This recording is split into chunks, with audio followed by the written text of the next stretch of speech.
Things off. Yes. So first of all, thank you to everyone that's on here today for being here tonight. Hopefully this is going to be an experience that we've all been kind of wanting to hear about and know about. And as I was just mentioning earlier, there's already courses out there doing it.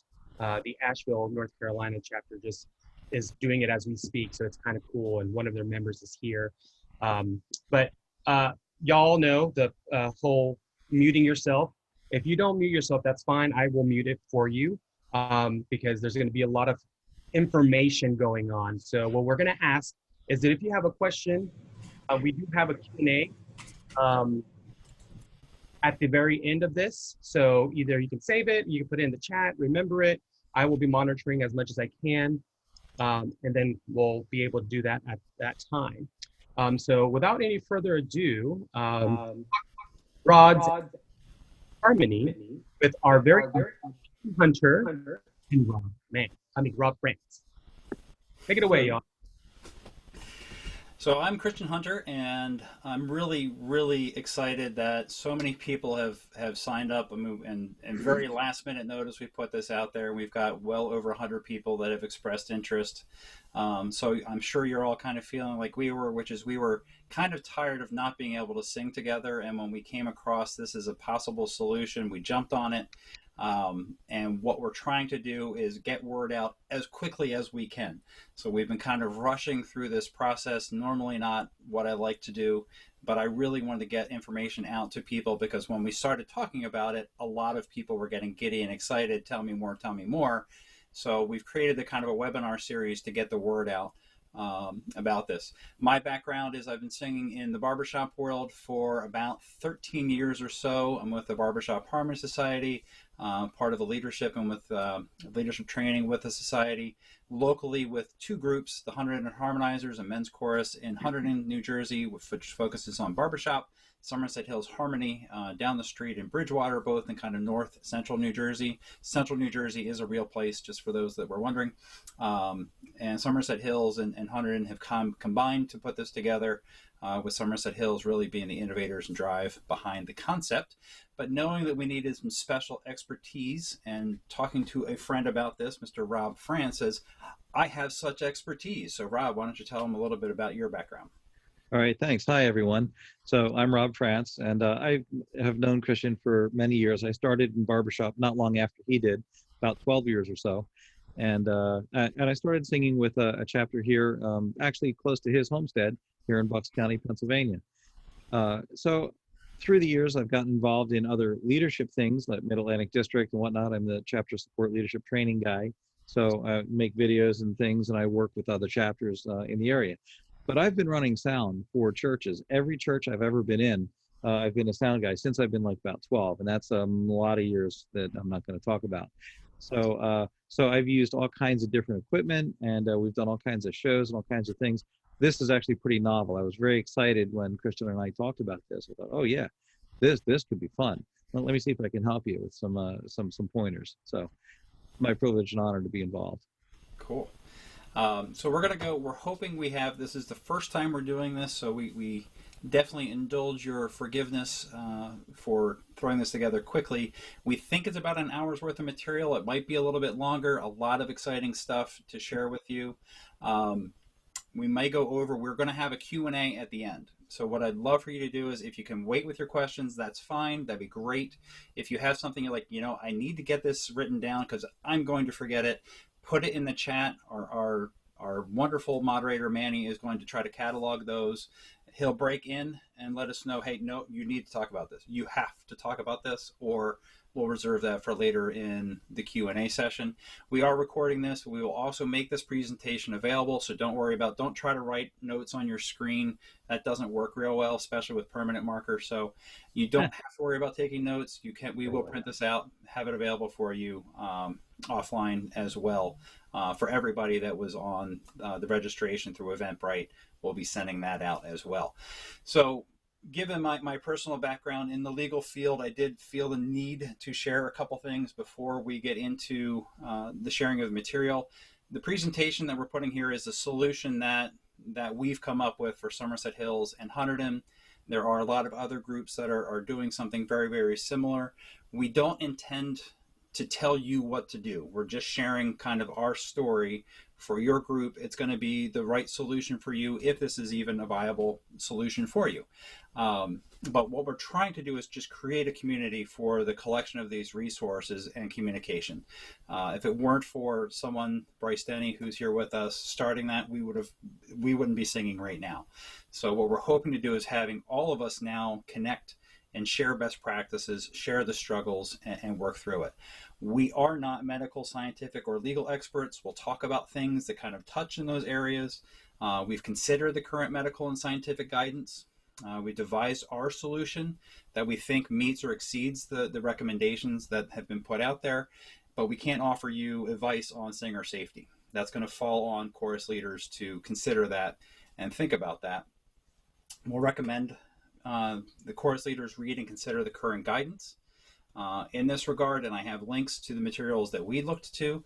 There's a study that's recently come out of Colorado, the Barbershop Harmony Society, and a ton of other organizations help sponsor, which has given pretty strong guidance as to what it takes to sing safely together. So it's not a super spreading event. So we'll again refer you to that.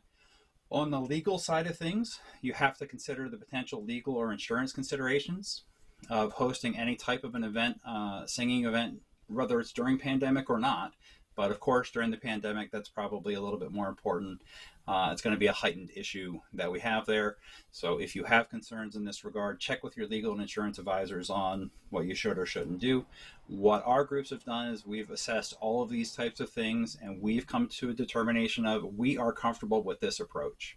And I can tell you that until we heard about this, there was nothing out there that we felt comfortable with moving forward with. Wow, so that's a lot of legal mumbo jumbo there, buddy. But that's good. That's wonderful. So let's go into the hot rods and harmony now. All right. Very good. Can you see the presentation now? Yes. Excellent. So we're going to go through kind of just an overview of the program, of how we're doing things. A little background. So we came across a YouTube video about maybe a month and a half ago, back in July, of this church chorus in Massachusetts where there were a bunch of people in a driveway and lined up along the street singing into their microphones under direction, and we were just gobsmacked. We just were inspired by the Denny's and what they did, and we said, wait a minute, is it really that simple? Maybe this is something that we can do. And we went to work, we assembled some stuff in my driveway and took it from there, and we're just blown away at how effortlessly, I'll put it, I mean there's a lot of effort went into it, but how it worked. So we worked through the quirks, a lot fewer than we thought, and we wanted to kind of share this with all of you and with the world. It's our goal to give you kind of an introduction that might inspire you into action. We're going to have additional more deep dive webinars in the coming weeks presented by the Barbershop Harmony Society, so keep your eyes open for that. But we're going to get really deep into the tech. Rob's going to go nuts. I mean, look at his room. I mean, it's nuts. He's going to get deep into the technical elements. We'll talk about musicality. Very hard to sing in a car. How do you make good music singing in a little personal studio on four wheels, and things like that. But for tonight, what we'll do is we'll talk about kind of an overview of how we came to where we're at now. We'll get into the two flows of sound waves, I'll call it. One is getting the music from the singers into our mixer, into a board, and then getting that music back out to the singers in a seamless way to make it as perfect as we can. We'll talk a little bit about safety and comfort for those singers, because that is first and foremost in our minds. In doing anything these days, we want to make sure we are as safe as we humanly can be while still having a combined singing experience. We'll talk about the practical side of setting up and running a drive-in rehearsal. How do you pay for it? Number one question I'm getting is like, okay, how much does this cost? I don't run a sound store. If I did, I could probably make a lot of money right now. But we'll talk about how you can do it on the cheap, or if you do have a few bucks to use, what you can do with that. And the future. This has a lot of potential. Now that we've figured out the rehearsal thing, we immediately started thinking of, well, what else can we do with this? And the answer is a lot. And then we'll have an ample Q&A at the end. I do not have a time limit on the Q&A, but we'll kind of just be mindful of how long we're going to go for that. Okay. So here is the approach in kind of one graphical nutshell that we put together. So you'll see our DJ up there kind of working the board. But what our process is the drivers arrive on location. We have them go through a health screening, which a lot of you may be familiar with. A lot of office buildings, for example, schools, sports, things like that will ask you to go through some kind of a questionnaire to check on your health and make sure it's appropriate for you to be there, that you're not a risk to get others sick. They're then directed to a parking area where we want to make sure they've got a clear view of the director. Singers are urged to stay in their car. Some singers choose to sing outside of the car, but we want to make sure that if they do, they're not going to be exposing others, and we're doing what we call super social distancing, making sure we have an ample arc, as we call it, around the singer. So you'll see kind of those red arcs that we have. We want to make sure that we've got 12 feet to the left, right, and in front of anyone who is singing, so that area of fire that someone could be in from where they're singing. You'll note down in the bottom we got someone in the convertible, those little music notes in the convertible. So I would count that as being outside of your car, for example. But we want to be very, very mindful of those areas. With the FM, with the microphones, we've got space aplenty to use. So let's go ahead and use that and not bunch up. So our singers that have arrived and got into their parking areas, so they've got a clear view of the director. They have a wired microphone. This is our approach. We'll talk about a wireless option as well that other choruses are doing. So for us, we have wires which go from the singers up into a mixer. So we've got our DJ there who is taking all of the wires that are coming in from the microphones, putting them into a mixing board and creating that choral sound. And then we are using a FM transmitter to get that sound back out to the singers. They're typically listening either on a portable radio, portable FM radio, or even using the FM radio in their car. Has worked pretty well. We've got our director using the same setup so they can communicate directly with the singers. It's amazing some of the audio that we've got, and we might share some in the Q&A. When you're hearing, you see just this sea of cars and people separated really, really far apart. When you're listening to the audio, it sounds like everybody's in like a small conference room talking to each other. It is just that powerful and effective. All of this goes down in real time. There is no feedback. If it's done properly, there is zero feedback at all going back through and no latency. This is the solution that we have been looking for, where we can have that personal singing approach.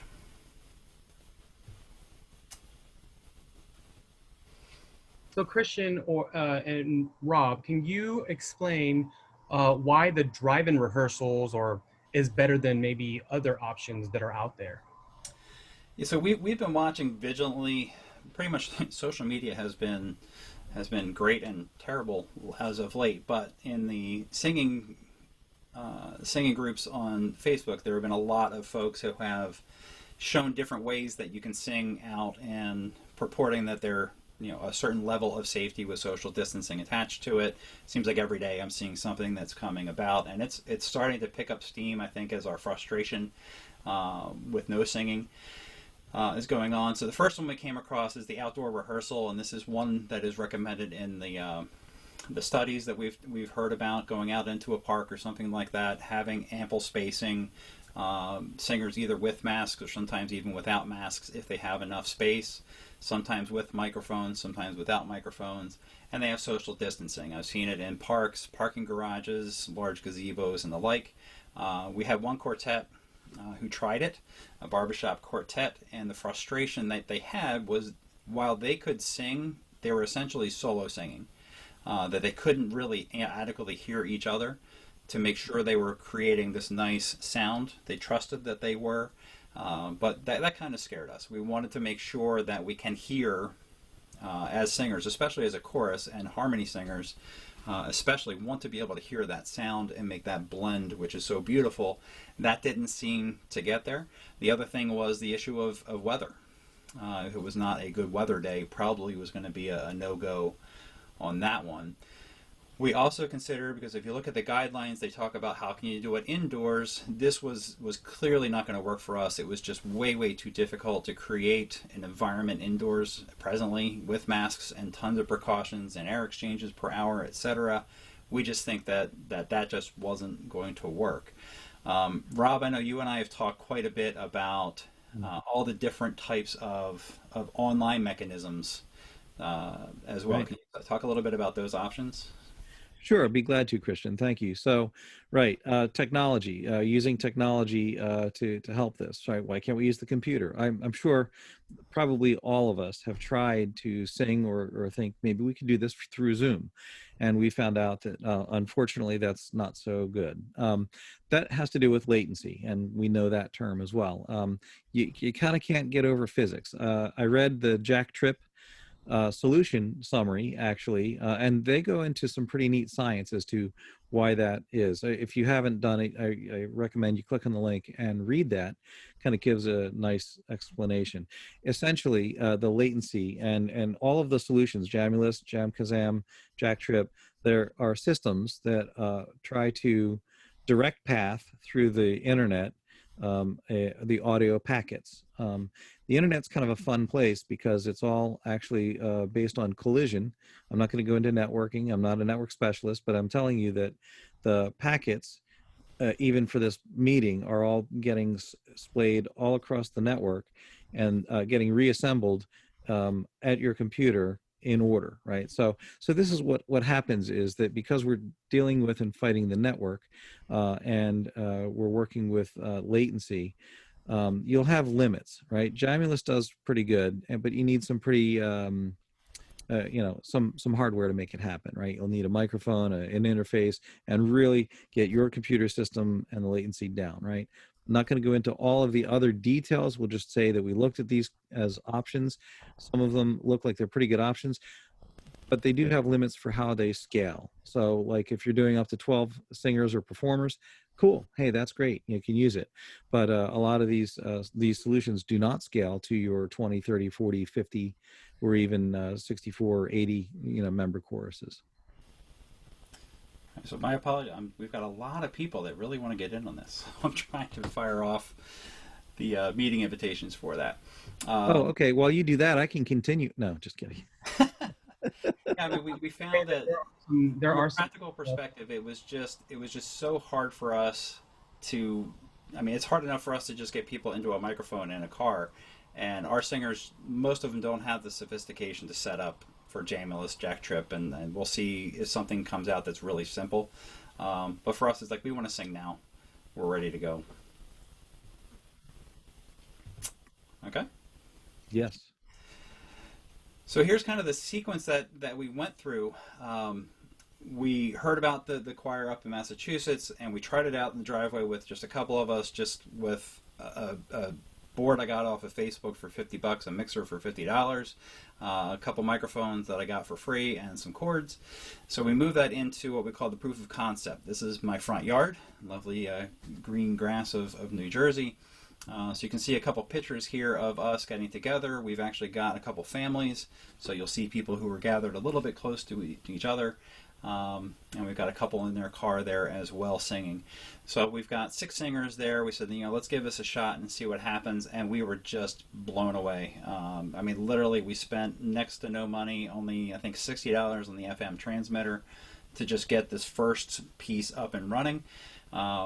You'll see that black box in the middle that has what we call a snake, which we'll explain in a little bit, but kind of like an extension cord, a surge protector, if you will, to try to pull a lot of those cords in together and send it in to the mixer.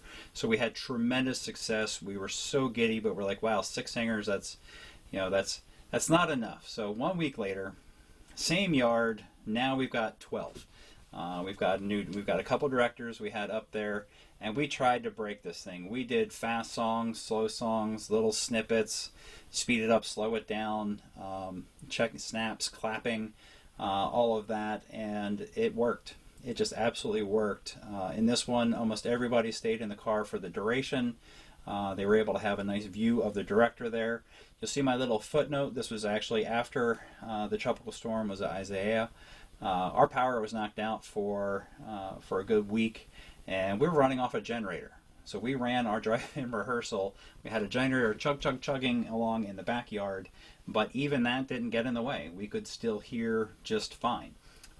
So you'll see, a wonderful progress there. We used a better mixer this time for our analog mixer, which gave us a little bit better quality. And this is the first time we tried using the FM in the car radio on the FM. I'm happy to report that it did work, except for the Subaru. No offense to any of you who have wonderful Subaru vehicles, but it turns out one of the vehicles we have had problems with lag and latency was Subarus and apparently Lexuses, if that's whatever the plural for Lexus is, as well. So we were ready. So about a week later, we were ready to go into a full rehearsal. So this is our typical rehearsal location for Somerset Hills in northern central New Jersey. You can see kind of in that large middle picture the church there, which has a lovely, lovely front stoop. All we need from the location to make this happen is one outlet. You give me an outlet and I can make this thing happen anywhere. So we have our director, Charlie Ross, who's going to be assisting us in some of the Q&A and also a separate session. Charlie's directing there on the stoop. We've got our cars kind of angled out. Almost all of our singers are in their cars singing.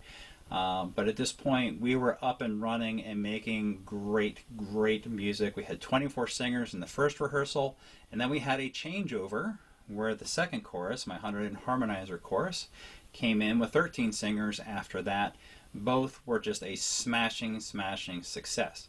One of the main feedbacks that we had, there were several singers we have not seen on Zoom that just did not want to they do enough Zooms during the day, did not want to do it at night. So we had lots of people coming that we haven't seen for a while, which was fantastic. But we also have some people that are having a very difficult time out in public with the pandemic, very concerned. And some of those people came out and they said they gave us the feedback that they felt very comfortable with this environment and appreciated the work that we put to keep everything safe. And Christian, if I can interject, that was the first session that I was able to come and mix with the team. I had been talking with Christian about this for a few days, week maybe beforehand about what he's doing. So this is my first chance. We had two mixers actually chained together. Not that that matters a lot, but that was a lot of fun because we were able to get the mix to the point where you could see the delight in everyone's eyes with how it went.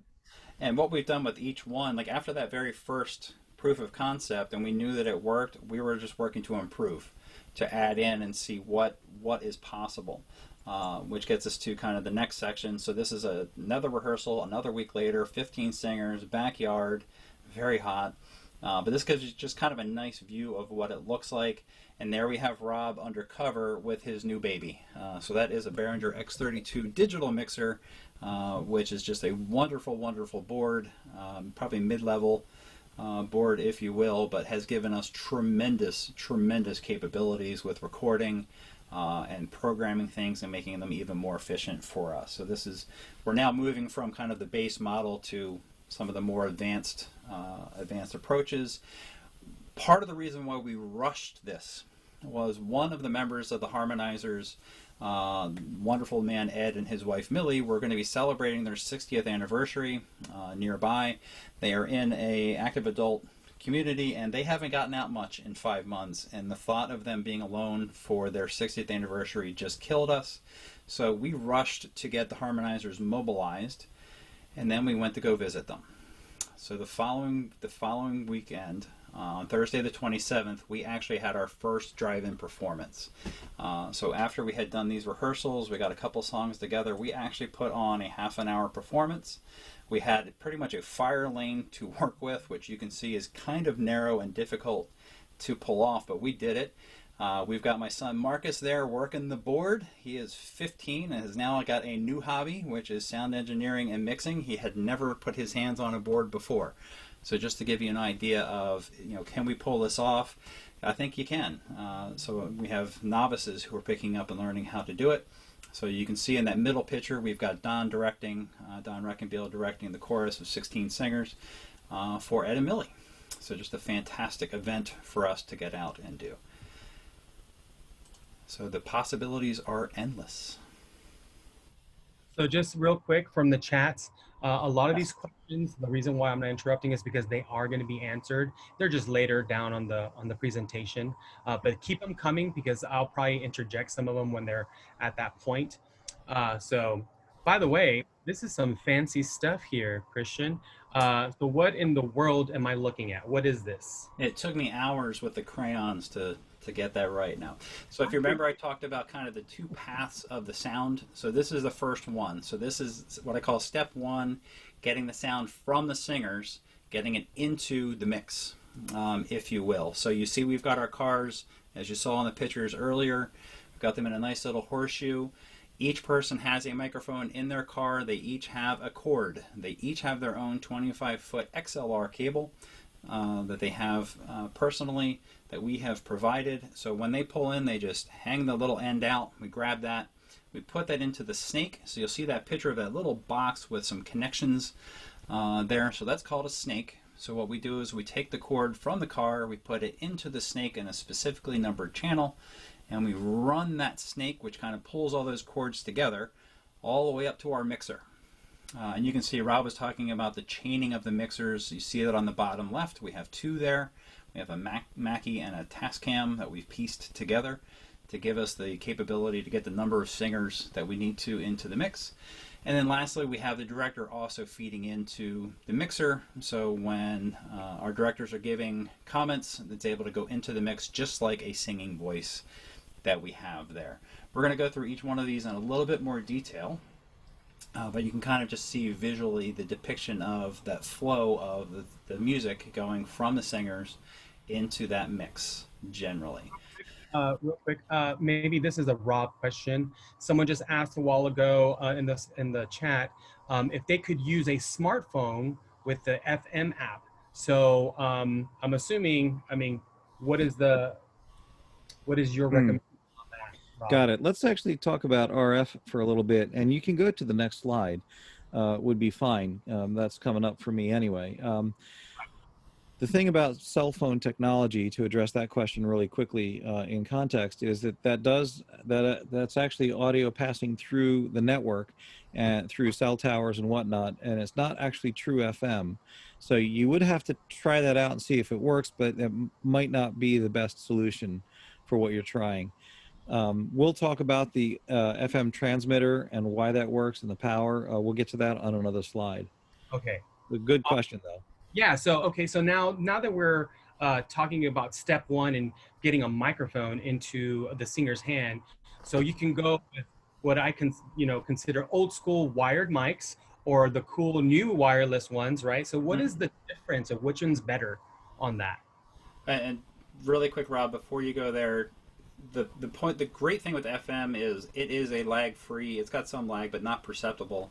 Any other medium for wireless we found was a problem. So whether it was Bluetooth, Wi-Fi, anything like that was going to create a lag where singers were just not going to be synced up.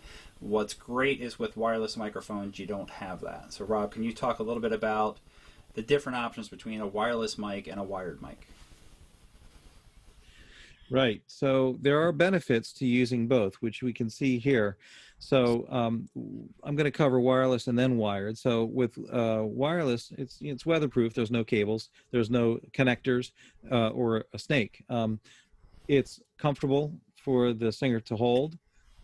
Portability, it's pretty easy to set up. In an earlier picture, you probably saw a rack that had the wireless receivers in it. Very, very easy to do. You have freedom of movement, get in the car, get out of the car, sit where you want.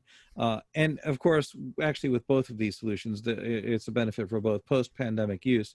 How many times do we all have a show where you need wireless microphones, right? So that can be beneficial as well. Now, we're talking about wireless handheld microphones here is the picture.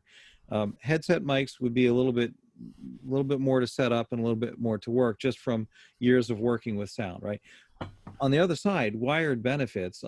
So the cost is a little less per unit, You don't have to deal with programming frequencies, so that's a benefit. I didn't talk about that on the wireless side, but each of those wireless FM transmitters needs to be on its own channel. So if you have like 40 singers, that's a lot of FM channels that are coming in and being broadcast. You have to be careful that you don't have crosstalk, right? The range is limited by the wires. It's only limited by the wires. No switches, no batteries, there's durability, and you don't need the wireless receive racks, of course. To my ear and what I've seen, when we talk about it's a quality versus price point, right? Which one you choose, you buy as much microphone as you can afford and as much quality as you can afford. The wired, generally, if you spend the same amount of money, the wired microphone will generally sound better. Why that's important for us is because we're singing, and we're singing with resonance, with nice open freely produced sound, as good singers are, and we're looking to blend that. It's not just a spoken word. Right. So for our chorus, this was this was a tough one. We had 14 wired microphones that we borrowed from a friend, which were all matched up, and they were all pretty much brand new. They were what's known as a Shure SM48 microphone, so kind of an entry level Shure microphone, which is it's a tough microphone. It's a good enough microphone to get the job done for rehearsal. Not going to give us much more. You wouldn't use that in a studio and the like, but it was good enough for us to get started. So we found our experience with the wired microphones that if we use the snakes, if we use uniform length cables, really the downside of having to set up all these wires was not bad at all. So we looked at that against the possible cost of wireless, the possible complications of having to find all these frequencies, and we decided to go with that wired solution, which for us so far has just been absolutely fantastic. That microphone we're able to pick up for $36, and the one 25-foot cable is $4. So you're looking at a potential $40 investment per singer. That we were comfortable, both choruses were kind of comfortable going with that. Cool. So now we did find with the wired mics, but this probably applies equally to the wireless, is when it came to using it in a drive-in, thinking about the pandemic environment and safety, we wanted to make sure that it was going to be a sanitary experience. So the one consideration we had was we wanted every singer to have their own microphone. Both choruses, we didn't want to necessarily have chorus equipment we were going to lend out and bring back every single rehearsal. It's also very time consuming to hand out the microphones and collect them and clean them on both sides. So we decided, for $40, it was just worth it to have the singers have their own. For the one chorus, for Hunterdon, we had enough money in a kitty that we could tap into that and support from our county to do this. So we actually purchased microphones for every singer, and we have given them to the singers as chorus equipment, which we'll collect back when the pandemic is over, sooner rather than later.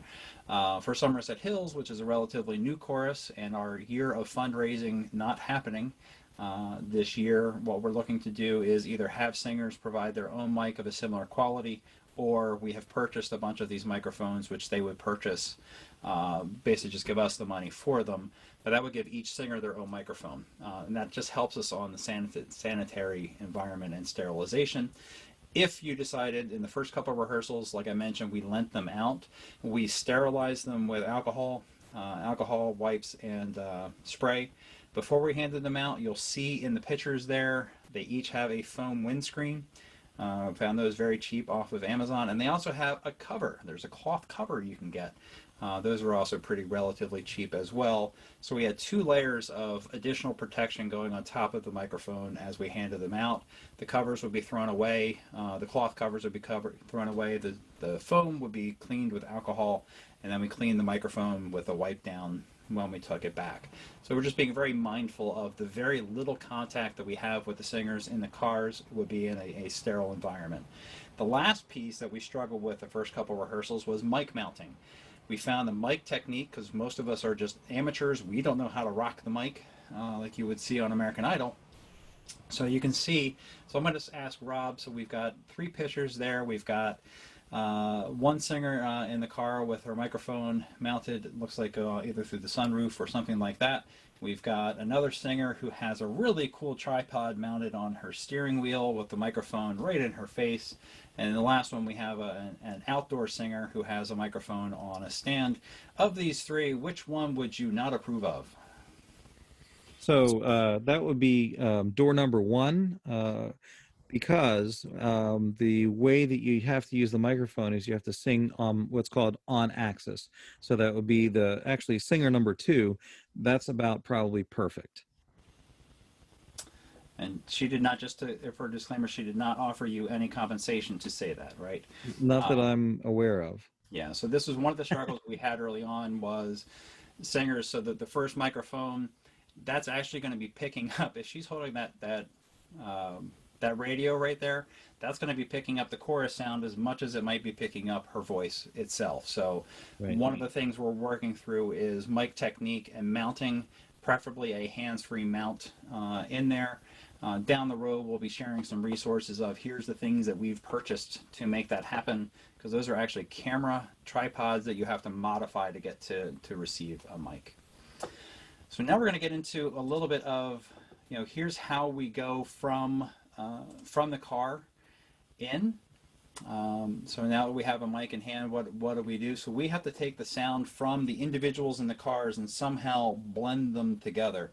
So Rob, can you walk through, both for wireless and wired, but wired first, how do we take the wire from the car or the microphone from the car for this individual and put them into a choral sound?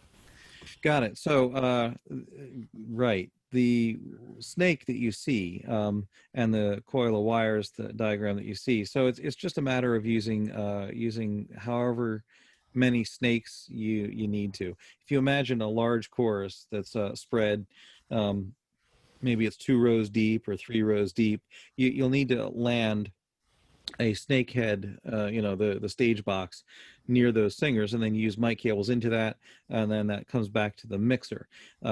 When you're doing that, we want to manage the distance that you're traveling. Later, when we talk about digital versus analog, we'll go more into that. Just bear in mind, when we're using a wired signal, a microphone that's wired, it's transmitting microvolts. So it's a very small signal to begin with. The longer that you have it, the longer of a cable run you have, the more chance there is for like noise to be introduced into the cable and all that sort of thing. You can connect cables together one to another. So if you have a 25-foot cable that you can plug into the mixer directly and run out to a person's car, if going to the next person's car you're just a little too short, you can just plug another cable into that and extend it. So for a wired scenario, you can extend these cables and you can get the job done. That box that you see there, which we talked briefly about, would be for rain and rain cover. If it's raining or there's moisture, you can protect the electrical connections. Even though it's microvolts, you can protect the connections from the rain. Okay, that little green capsule would be where you would put like a joint.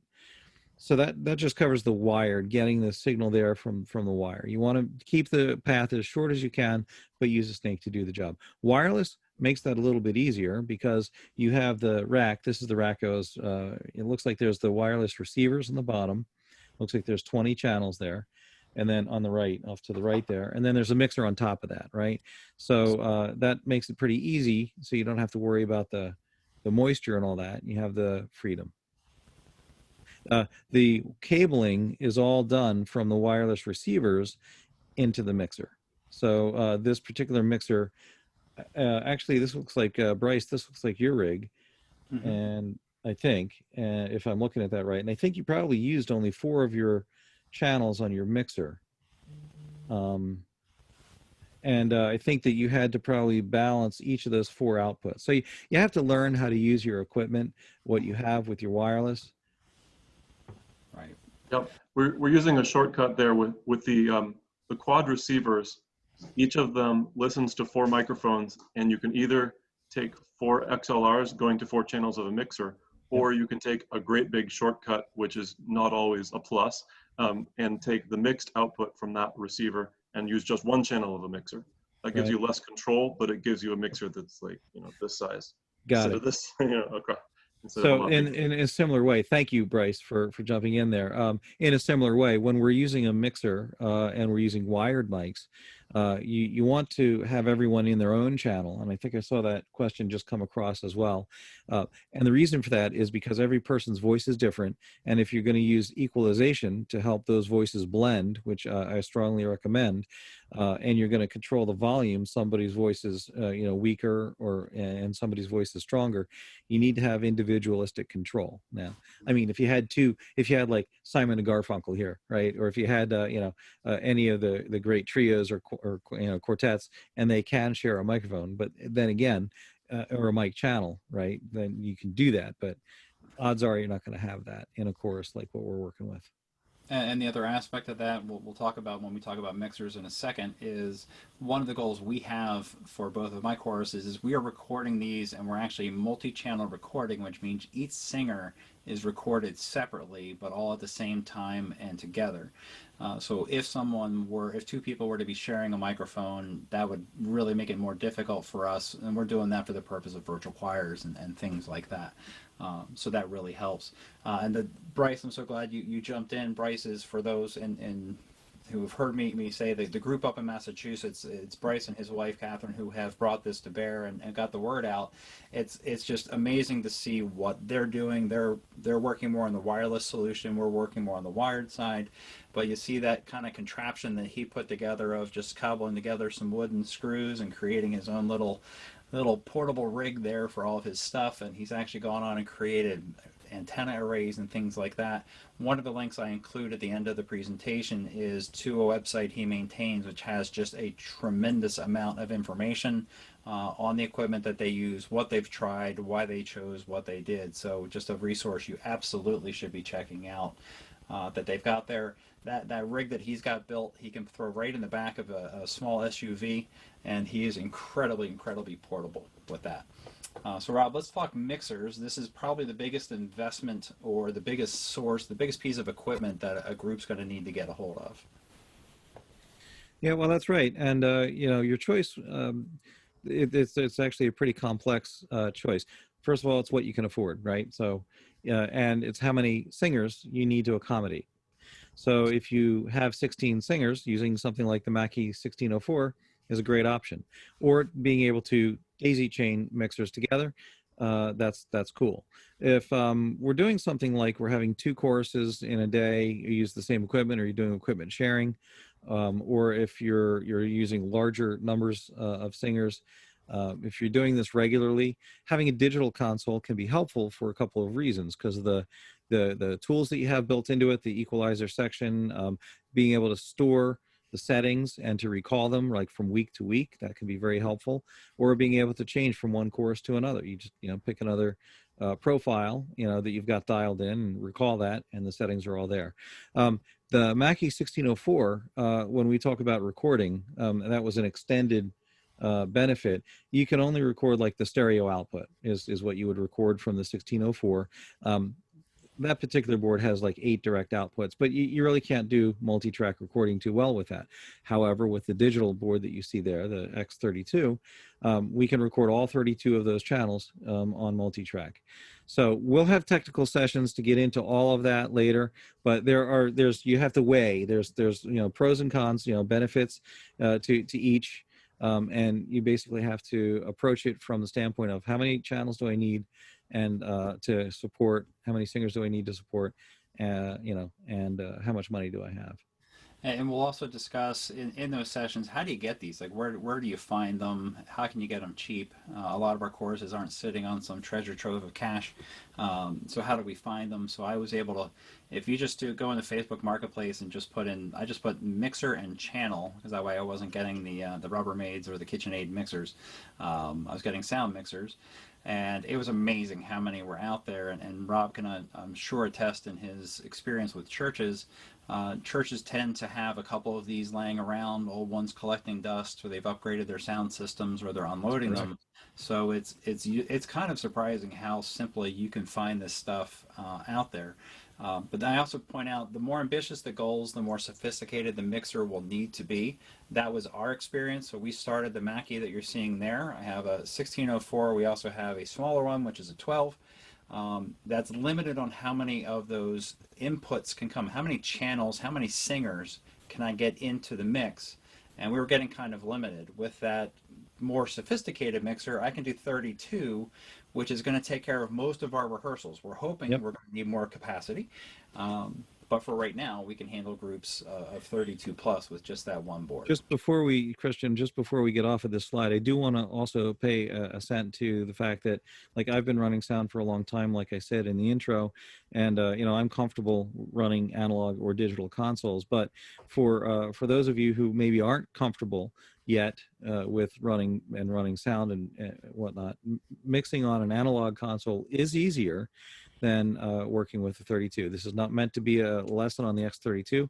I'm going to have technical videos for that to show you, walk you through how you think. But you need to have someone, if you're going to go the digital route, that understands it and that can run it for you. Yeah, and for our purposes, when we talk about dreams later, the Behringer X32, we can do pretty much anything we could dream of. That thing can make it happen. So it's pretty cool. So for us, it's worthwhile trying to get our hands on something like that. And Christian was just jealous. I bought one, so he had to buy one. So now we can handle up to 64.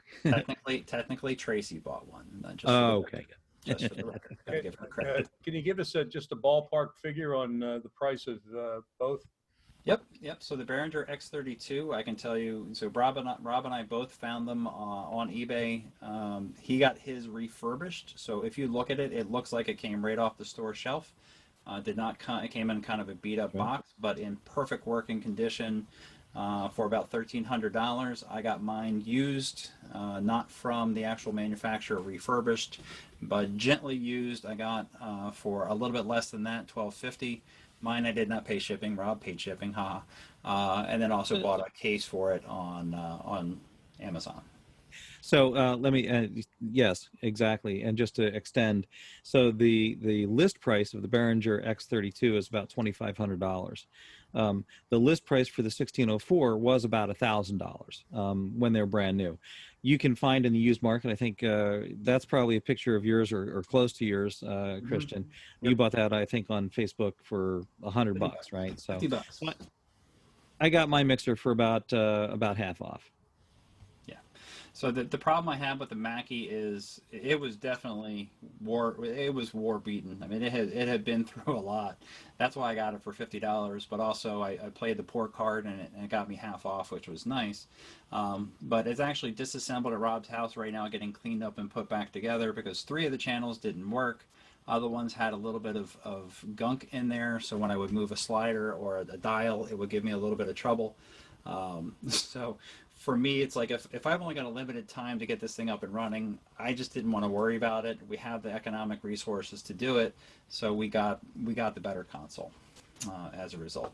So awesome question. So let's move Thanks, on. guys. Yeah, All you're right. welcome. Yeah. So this looks a little bit familiar.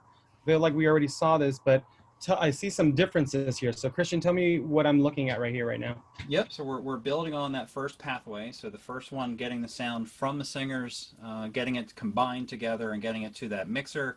Now we're trying to get the sound back out, and we have certain options to doing that.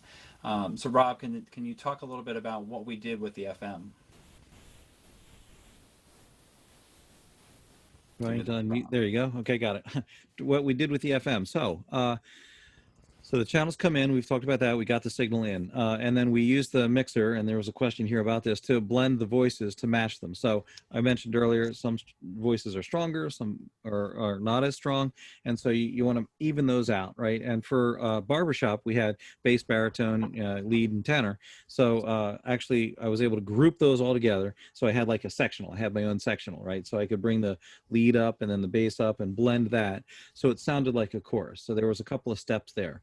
Again, not to get too deep into the weeds, but then what we did is we ran the output of the mixer to that FM transmitter. So that FM transmitter has a stereo input jack. So all we did is just assign one of the outputs. Yeah, that one on the bottom actually is the one that we were using. Good segue there. Thank you. And what that was able to just broadcast out to the singers who were right there. And because they're in close proximity, you want to be mindful of the wattage. The bottom note, I'm just going to highlight that, right? The bottom note uses little power as you need to get the job done. That's just a good guiding principle, amateur radio and just general, radio. You have to pick an open channel that's not being used in the area where you are located, where you're doing the rehearsal. So you get to the site, you listen for what's not being used, you find that channel, and then you set this to broadcast on that channel with as many watts. Half a watt, 500 milliwatts is a lot of power, and that will cover a pretty broad range, right? So just general rule of thumb, use as little as you can, and then if you need more though, just pump it up just a notch. Right. So what we found was in this whole solution, this is the heart of it. This is really what turns it into a solution instead of just another thing that makes us frustrated with not being able to sing effectively.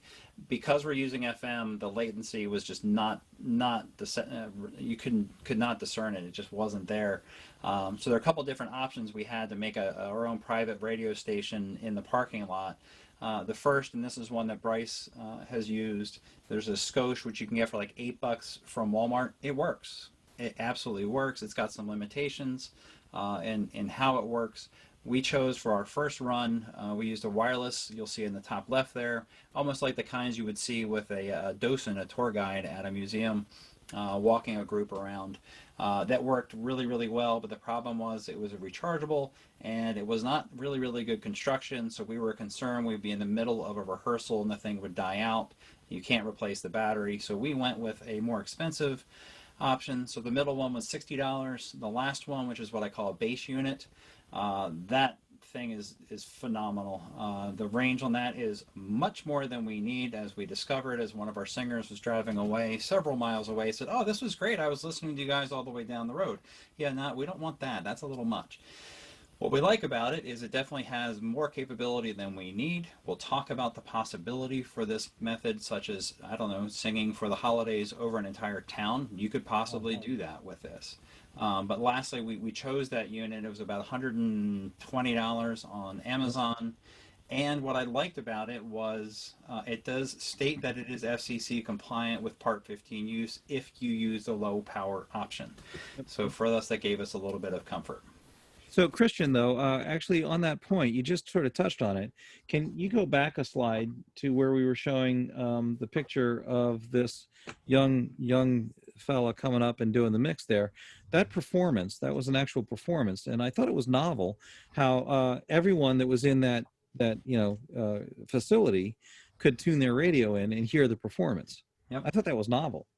Yeah, I mean, so you've got not only were we singing for Ed and Millie, but the activities director of the facility put the word out to all the residents, and there's a lot of them, that, hey, if you turn into whatever the numbers is, WSHH or WHCR in this instance, just joking, they could listen to the performance as well. So we are looking at the possibility when we get to the holidays, if we decide to go on the road, we could have pretty ample coverage for people to listen to us singing on remote.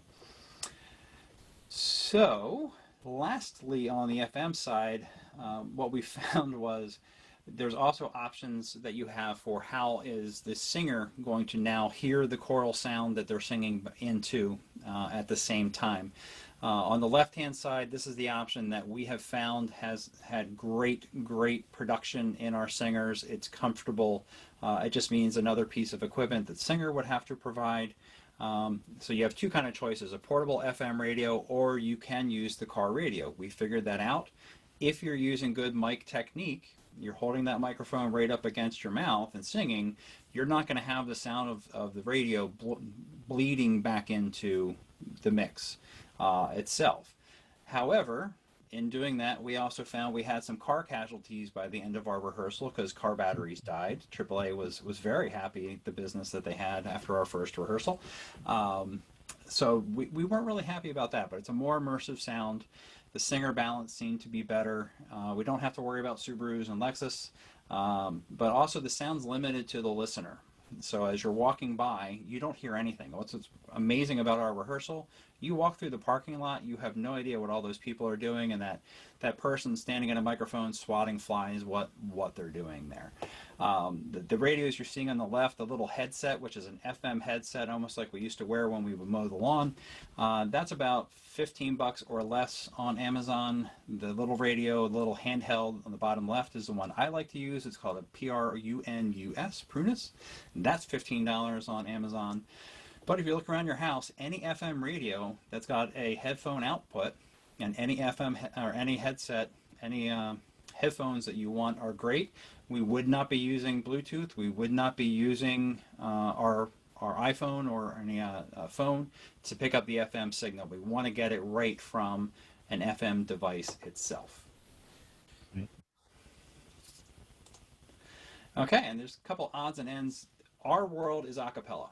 So all we need is a pitch pipe and a director and all this stuff, and we're off and running.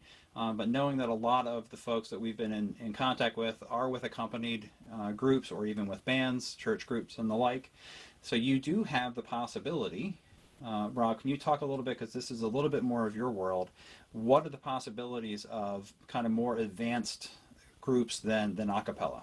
Oh, sure. Well, so, and not to get all studioed out, but, this is a very common thing. So guide tracks, click tracks, accompaniment tracks, you can play those and broadcast those to the singers so that they can have a reference, right? And especially in the digital, I'm sorry, it's not, only digital, but it's a lot easier in the digital world. We're working on a solution where, and there's a question here. I know that, what the singers hear is the blend, the total blend, the full chorus blend, so they really can't hear themselves, right? So we're working on a way so that we can send like the bass section on the left side, and then maybe the full mix on the right side, just like a learning track would be. Same thing, like leads, same thing for all the different voice parts. So with a digital mixer, that's just a matter of programming the outputs and then feeding the right RF transmitters, multiple RF transmitters there.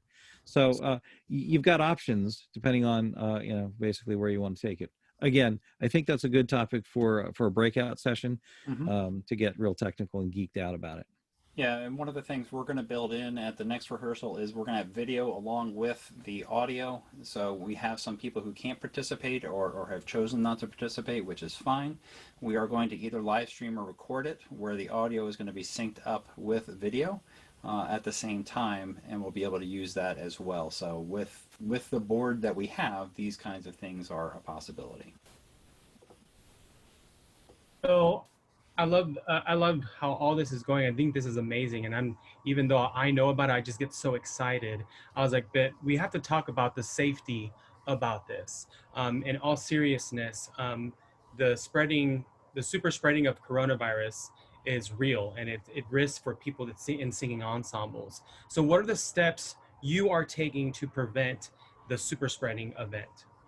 It was really hard. So once we saw Bryce's video, we got super excited, but then also very fearful, because we've been so reluctant to push the envelope of getting our singers together. And a lot of folks are more or less conservative as some of our leadership is, and wants to push to get together, and we just weren't ready yet. So anything that we were going to do for us just had to be safe enough for us to get out there. I don't think you can 100% eliminate the risk, but this solution for us met our risk tolerance. It seemed to be a solution that gave our singers comfort that they came out of hiding and we were singing together.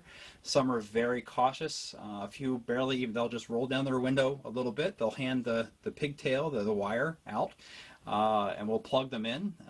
But then others we need to reinforce, like, no, pandemic's a thing. We need to be very conscious of our social distancing and the protocols we put into play.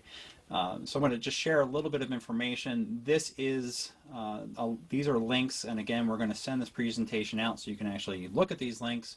Lots of choral organizations have done a great job of getting us in connection with the resources, the knowledge that we need to have. The ones that I found to be really, really helpful have been put out by the Barbershop Harmony Society. They have a page dedicated to COVID-19 response and what groups can do to work through solutions. So the first link I have here is to those resources, a PDF they have on the aerosol study that was out in Boulder, Colorado, and then the actual study itself. I think they've had a second release of information just last month that help kind of inform us on what would be smart for us to do. A lot of the focus there was on indoors, what can and can't happen indoors, and then if you're outdoors, the kind of spacing. You probably won't be shocked that nobody thought about, we have to take in consideration what would it be to be in your own personal car, your own little pod of safety as well. So we kind of had to go with our own gut on how safe we think that is. So here's the protocols that we're following, and then some of the new things that we'll be implementing this weekend in our next set of rehearsals. Just want to make that comment at the top. This is not advice as to what your group should do. This is just what we've done. You should be finding out your information and make your own calls as to what you need to do. This is what we're doing. The 12-foot arc that I mentioned before, left, right, forward. We want to make sure nobody's in the line of fire. We have doubled the recommended spacing from those studies, which is 6 feet. So we have our singers without masks singing, but we want a 12-feet zone of safety in that arc around the singer. The recommendation was to sing for 30 minutes, take a 5-minute break for the aerosols to disperse, and then repeat. We feel, again, since our singers are in cars or we're doing double the distance, we're okay going a little bit longer on the duration. So we might go 45 minutes or an hour or so before we take a break. We've also built in that break to turn our cars on if somebody's using their car radio to make sure you're recharging your battery and we don't have to have AAA back out again. And the last thing is anything that is passed is going to be sanitized. We touched on the microphones. We are not handing out sheet music. We are definitely not having snacks. While we miss our snacks, now is not the time to have cookies and juice. But then also we're also putting in pre-screening. So temperature checks, and we want our singers to have a mask and hand sanitizer on hand and meet guidelines that we've put together. The guidelines that we have here, we've kind of embraced this from others. Yes, it is plagiarism, but I'm okay saying that. So we'll ask our singers to go through a questionnaire before they're actually going to participate. If they have any of these indicators saying, yeah, it might not be a good idea, we just ask them to not attend that day and come back when all is clear. Again, we'll be putting this presentation out there for you. And then one of the things that we learned is sometimes we get so excited that this is normal, that we're singing together, it feels normal, we've got the same experience that we have, we forget that we need to be smart. So what we're looking to do is implement a see something, say something. At any point during a rehearsal, possibly even a performance, but definitely for rehearsals, if somebody sees a violation of our guidelines, we want to stop the rehearsal and get that fixed. It's not to call somebody out or tell them they're in trouble, but I said it's kind of like the game operation. The second you touch the side, we've got a violation there. Safety wins always. So even if we're just on a roll and things sound amazing and our director's going to really be upset, we need to stop and say, okay, you and you, a little too close, we need you to move and get that working.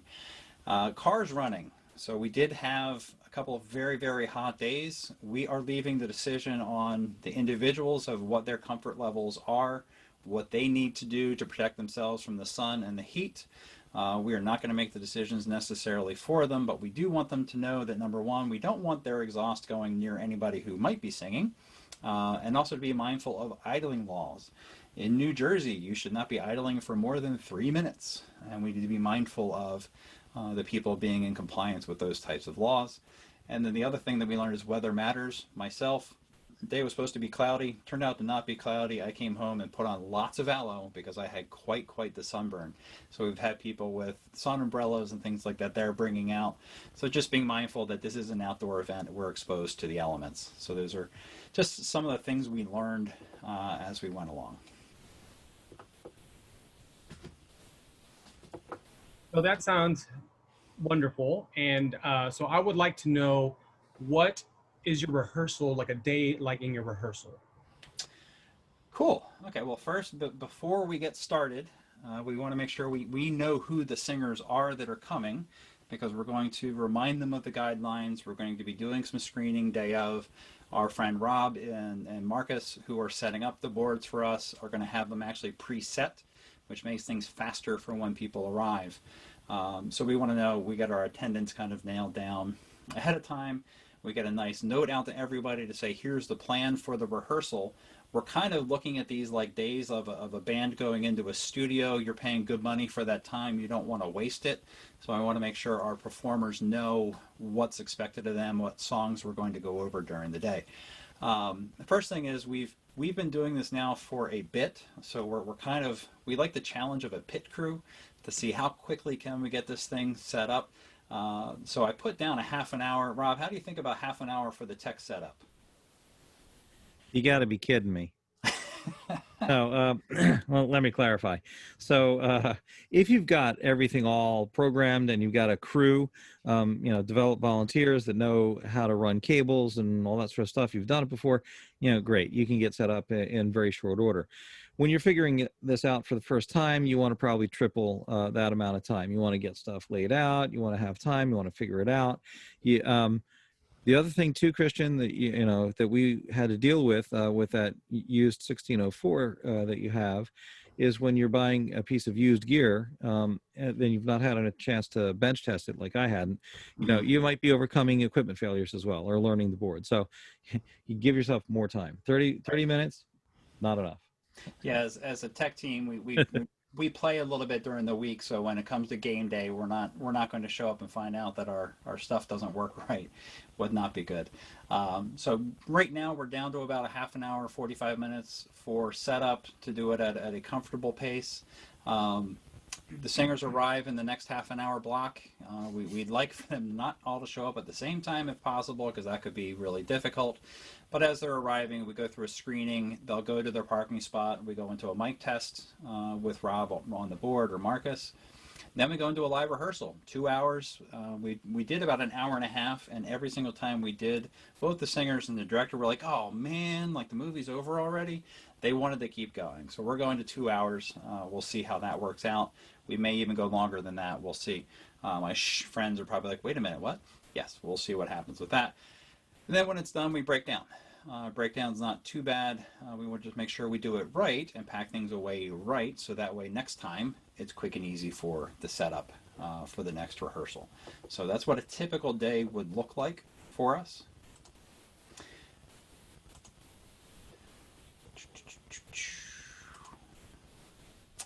So then here's some things we found in the first rehearsals. It's very different singing in a rehearsal hall on risers, or nice comfortable choral, maybe not comfortable, nice choral chairs and things like that, where we're positioned for posture. Hanging out in your Cadillac with your nice comfy seats, not so much. So we found that the sound quality coming out of our singers was strained. They were having a tough time. Part of that is 5 months of not exercising those muscles as hard as we had been before, and kind of emerging from that. But the other was just the technique. These, for us amateur singers, not used to using microphones, we see the various techniques here. So I just want to kind of show a couple things. The first one is what we saw earlier with the microphone hanging down. Not a very good mic technique. We're using sheet music in the car. Things like that are going to be, it's a typical rehearsal thing, but making it a little bit harder to be with the rest of the group in perfect synchronization. We've got Tracy on the bottom left. She's got her microphone well positioned there. This time we've got the flexible tripod hanging down from the visor. But she's in a really, really good microphone spot right there. Her posture is good. Her seat's elevated. Her back is up. So we're trying to get in the best singing posture as we can get, so we can get good breath. We've got Don and Chris, the couple, president and EVP of our chorus, who were there in their car. Again, good technique. And I love Warren on the right-hand side, really singing upright. When he's actively singing, he's really got that microphone and he's going into it, which is great. Using the climate control, we're in New Jersey. We're just coming out of some of the hotter days of summer. Some people have their cars with the air conditioning going. It's going to dry you out.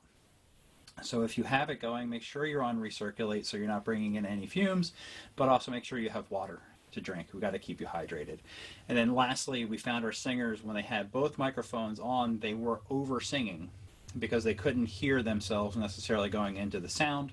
So really good to take one ear off the headphones and improve the sound that way.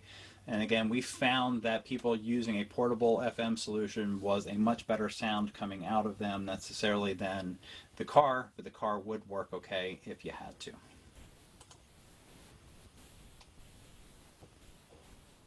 So Christian, this has been just very eye-opening and wonderful, but this sounds very expensive. So how much does all of this cost? $1 million. No, just kidding. I'm very cheap.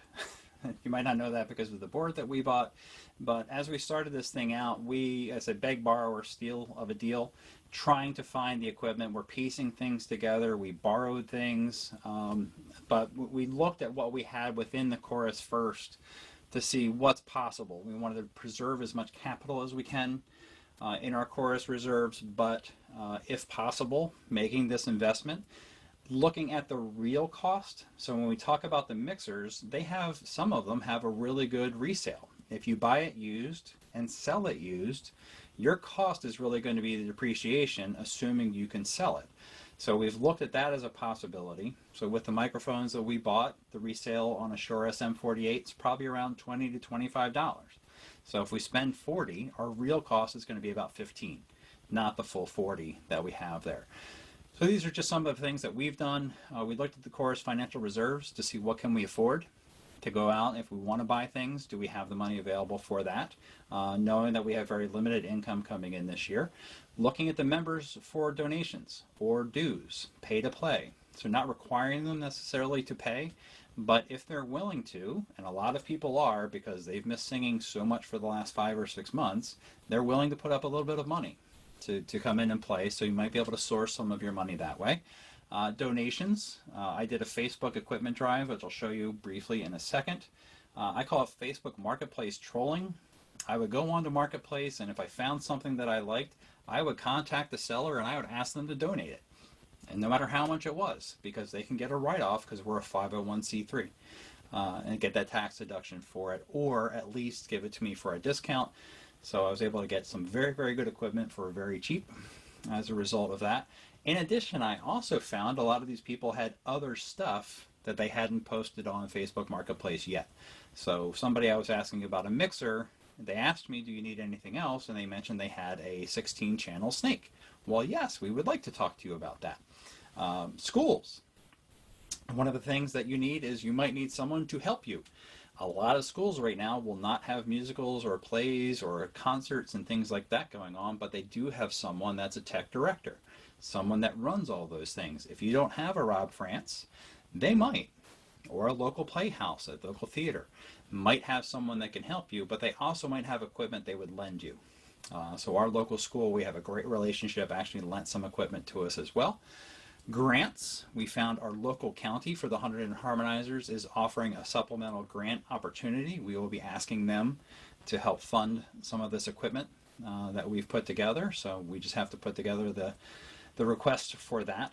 But then lastly, looking at our 501c3 status and saying, what can we do to take advantage of that? We do have a sales tax exemption. I have put that on our eBay account, an eBay account for the chorus, an Amazon account for the chorus, tax-free, kind of nice. Scripts program some groups use, don't forget to put that in your pocket, as well as Amazon Smile. So there's ways that you can look at it. So while we might say, yes, it's $1,300, $1,500 for the super deluxe board that we love using, in the reality, it can be much cheaper than you would think. So here's just an example of the Facebook ad that I put out. It's a lot of words. I'm not going to read them all, but I just basically pasted this all over our local Facebook groups to see who might have stuff laying around that they'd be willing to give us. I got probably 8 or 9 microphones, a whole ton of cords and cables and miscellaneous other things from people, some of which we're using, some of which we're not. But we also got a lot of great PR from this. A lot of people who like the arts were very much jumping on our team and joining our family as a result of that as well.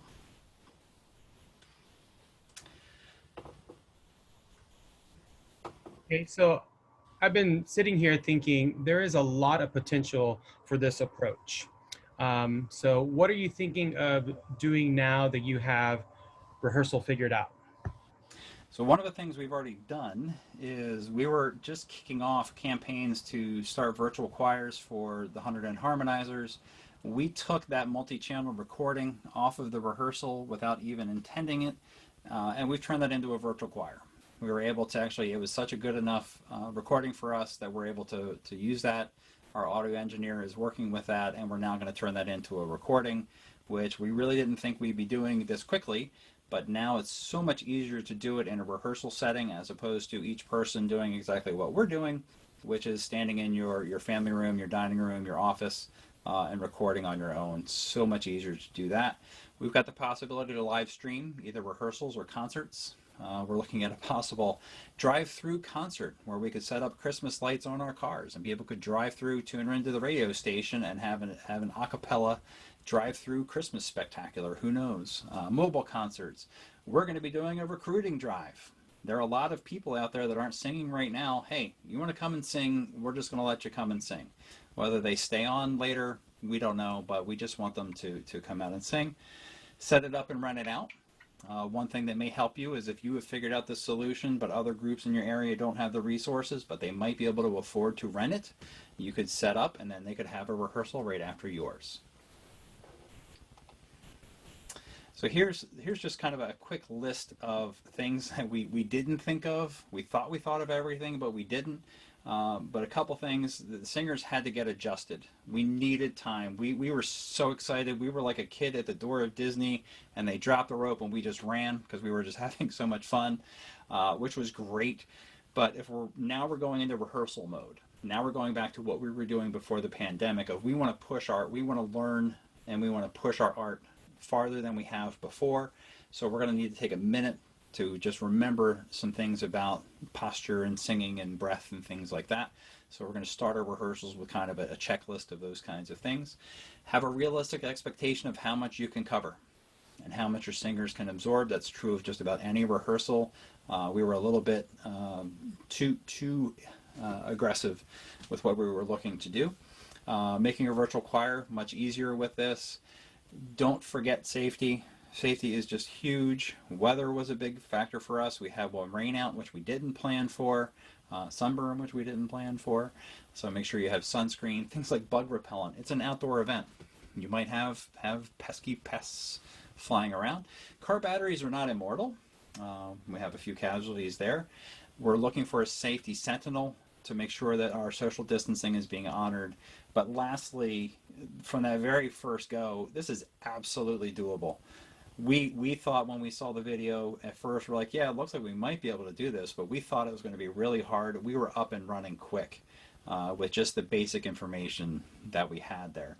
And a lot of the success we've had now with what we can do with this, which is just ridiculously exciting, is we have somebody like Rob France teaching us the technology. We have an apprentice who's learning from him as well. So it's so fulfilling to get back out there and sing again and just think of the things that we can do and support a community that needs it. They want to hear music. They want to hear singing. All right, so part of this goal here was to not just share your awesome story, but to give you resources. So here are some links that you may find helpful as the Hot Rods and Harmony community grows. So we've got a Facebook group that we've put together, and I know several of you have already signed up. So you can just click that link when you get the PowerPoint that will take you right into the group on Facebook, where I want to have an open discussion. The questions that you have, suggestions that you have, successes that you have, let's get them up there. The Denny's also have one for making music together during COVID. Both groups, great conversation, much more to come. Got our 2 choruses there. We've got the resources from the Denny's with tremendous amount of information there. The FCC rules. So for those legal people that want to read about the rules, you can check them out there. CDC guidelines for events and gatherings in the blog with the resources for COVID-19 and singing, as I referenced earlier. So you might be wondering what's next. So we're going to actually repeat this seminar a couple of times in the coming weeks. The Barbershop Harmony Society will be hosting us a couple of days coming up. Contemporary Acapella League as well will be having something similar. But we're also going to have some deep dive seminars. So one with Rob talking about the musicality, Rob talking about technical gear, the things that you need to make this happen. Charlie Ross talking about the musicality and the music program, and each one of these will have friends along with them to help with that. And then also the leadership. How do you plan these things out? How does it fit into your group and building this out as well? Excellent. We gone to the Q&A portion? We have. So if you have not, if you got to us not through Eventbrite, what I'd like to do is, Manny, can you put my email address in the chat box? So please feel free to send me an email, njbbslead@gmail.com. I will make sure that you get the recording and the presentation itself. We'll get those out to everybody. You are free to share this with whomever you like. Just warn them that it went about half an hour longer than we had planned, but hopefully it was good information and helpful for all. And even though there were some people that were not able to attend tonight, so they'll have a couple more options for this introduction and the deep dives as well. So Manny, I'm going to now stop sharing the screen. So everybody look at your screen, remember what that looked like. So that is the depiction of the actual drive-in rehearsal. We are also joined with some of the other cohorts that have helped us put this together. So Charlie Ross, Don Staffen, president of our chorus. We have the Denny's up in Massachusetts and others. We have Manny, we have Rob, lots of great resources. So Manny, if you want to kind of alternate between questions that were in the chat itself and then any questions people have live that they want to ask. We are at 9:30. We still have an intrepid bunch of 60 or so awesome choral fans. So we will fully honor. We're going to stay as long as we need to. If you need to drop off because you've got hopefully not another Zoom tonight, but I know it's getting late. So far in the chats, I believe a lot of the questions that were asked in the very beginning were answered later on, at least how I went along. But I have one right here. What is it like using wired mics when it's raining? No idea. We don't know.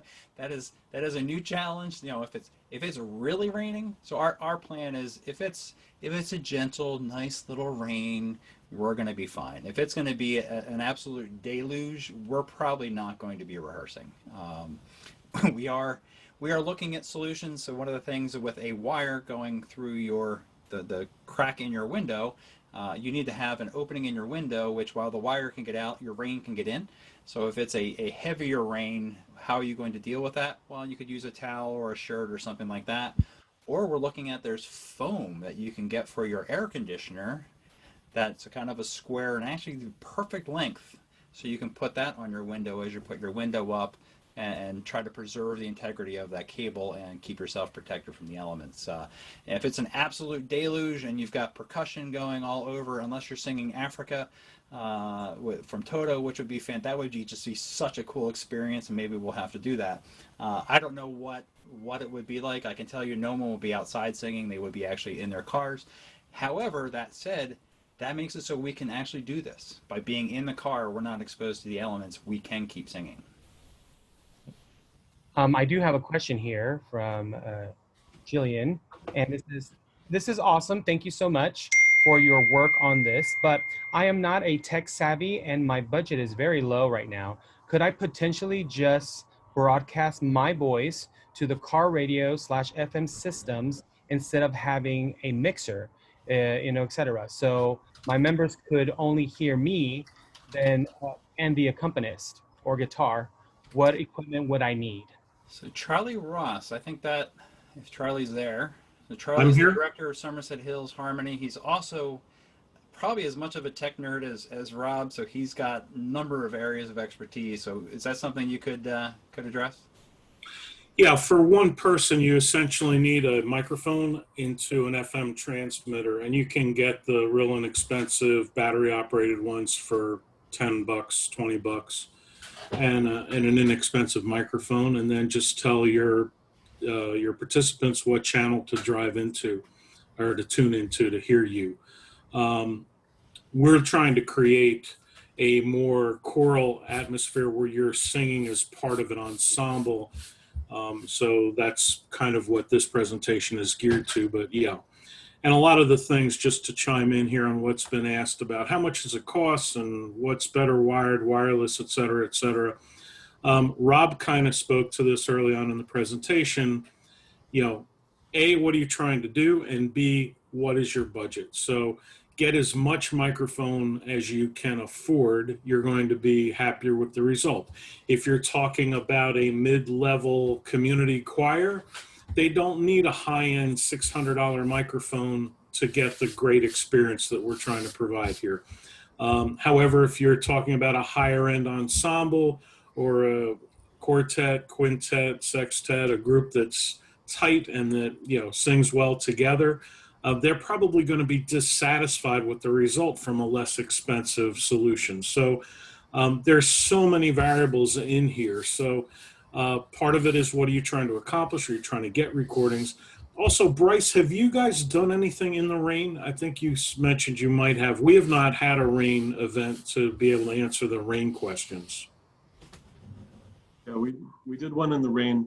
So we were worried about we wanted to be able to put our audio system inside the car and still have the antennas work. And so that's why we made that crazy antenna thing, so that we can put our antennas on the roof of the car while the audio system is all inside the car where it can't rain.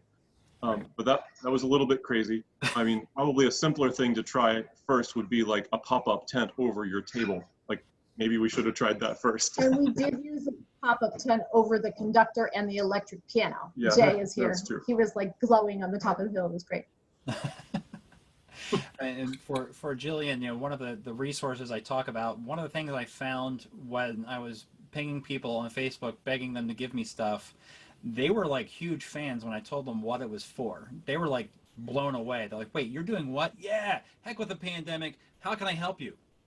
Oh, really? So we found there's a guy around the corner from my house who's building a studio in a barn. Basically, he could host the Beatles there. It's incredible. He actually found the board that Los Lobos used to make like 2 Grammy-winning albums or something like that. It's nuts. And he was like, whatever you need, let me know, I'll help. He's a music teacher at a middle school. So you might be surprised who's in your community that would be like, yes, let me in. I'm going to geek out and have fun with this. So they might be able to support you even though you don't have either the gear or the technical prowess to do it. So we have two things here, and I hope we can do this. The first one is a question from Carrie, and they say, what's the most you could reasonably have with a wireless setup? Right. Let me address that real quickly here. So, and just to let me preface it by saying what I didn't tell you in the introduction is that I'm also a ham radio operator. So I have an amateur radio license and amateur extra. So I understand a bit about radio. Thanks for the thumbs up there, Keith. It's great. So here's the thing about FM transmitters. And this is why it's very important that you look at your used gear when you're going to buy it, right, Christian? And you look at your wireless microphones carefully. There's only so many channels and only so much bandwidth that you have allocated to the use of FM, wireless handheld microphones. So when you're picking the number of microphones that you want to use, it very much depends on your location. And stay with me here for a minute. If you have schools that are around that are using wireless, which at this point we probably don't, but if you have churches that are using FM wireless, if you're talking about Broadway, FM wireless, if you're talking about, huge numbers of singers, right? So you've got a lot of channels. You're going to eventually get to a channel saturation in your location. So you do have to look at that carefully, right? Also, you'll have to look at different vendors. The microphone elements that we saw earlier in Bryce's rig, I'm not sure if 20 was the limit. That was an awful lot of microphones. And there may have been some crosstalk on that we probably didn't hear. That might be the maximum saturation for that vendor. You have to look at the specs of the microphone. I can't tell you how many you can have. Can you have 60? Can you have 30? Can you only have 10?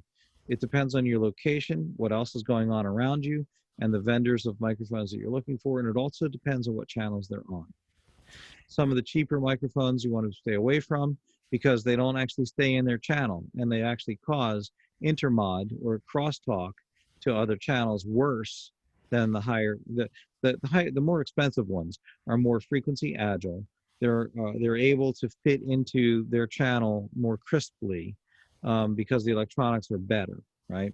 Stop me if I'm not saying anything right, Keith, right? So there's the bandwidth of that, there's compandering, there's a lot of different things that wireless mics do to fit the signal in. So you have to just try it. And Bryce, I know you did one of the videos you posted up uses a FM analyzer, frequency analyzer, to show what happens when you're basically, it's finding the channels within that bandwidth, the FM or UHF frequencies itself. Have you come across any real limitations on how many mics? Because I think you said, like, pretty much it's going to be really hard to run out of frequency. No, so we have currently 24. There are a bunch of them in the 500 megahertz range, and then there's some VHF ones. I would not want to add a lot more. 24 works okay, especially if you're far from a city. But if you're in a city really close to TV stations and all kinds of other things, then you'll have more trouble with it. So I don't think I'd go above 24. I would start adding wired mics at that point. And that's one of the shortcomings of our presentation is we almost made it sound like it's an either or situation, and you're exactly right. You could have your wireless rig set up, and then that's for maybe your core group, and then have wired mics for others, so you can do both for sure.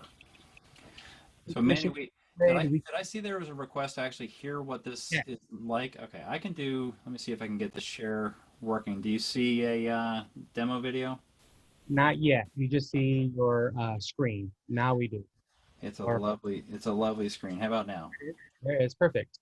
Okay, so I have a video that I put up on YouTube. It's also on the Hot Rods and Harmony Facebook page. I'm only going to play a part of this, about the first 30 seconds or so, is what it sounds like when you're walking through the parking lot. You will hear locusts, you will hear the wind, you will hear cars driving by. If you listen really, really, really close, you might hear a little bit of music, a little bit of singing, but then you'll blend in and we'll actually hear what the singers hear as well. 1, 2.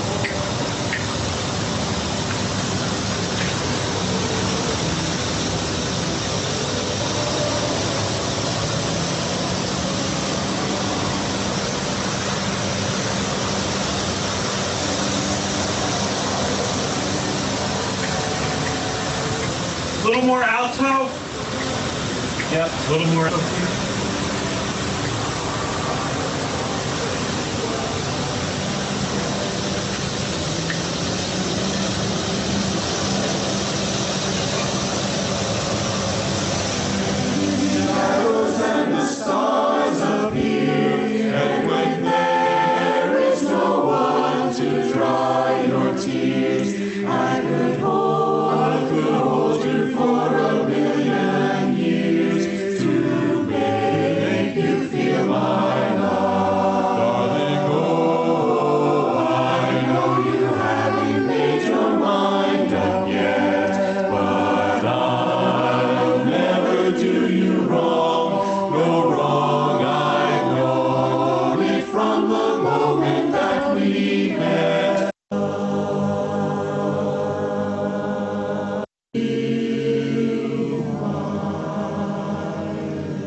This is awesome.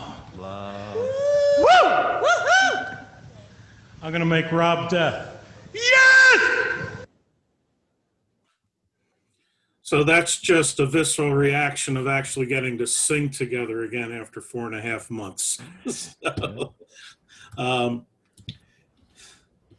yeah, it was nuts. I mean, we had not been together for 5.5 months. We had not really been rehearsing that song all that much in our quote unquote Zoom rehearsals.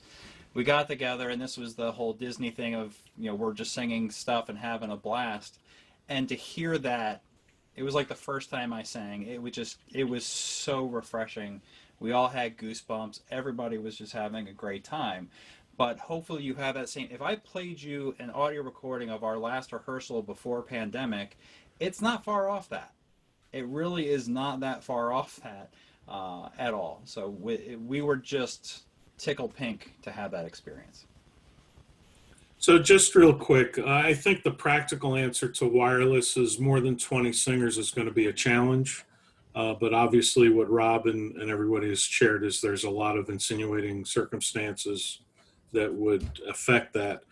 And somebody put in the chat about everybody, having everybody on their own channel. Those wireless receivers typically have a mix out and then individual channels out. So you would just have to feed the individual channels into your mixing board so you could control each singer. So that works. So can we take a live question, Manny?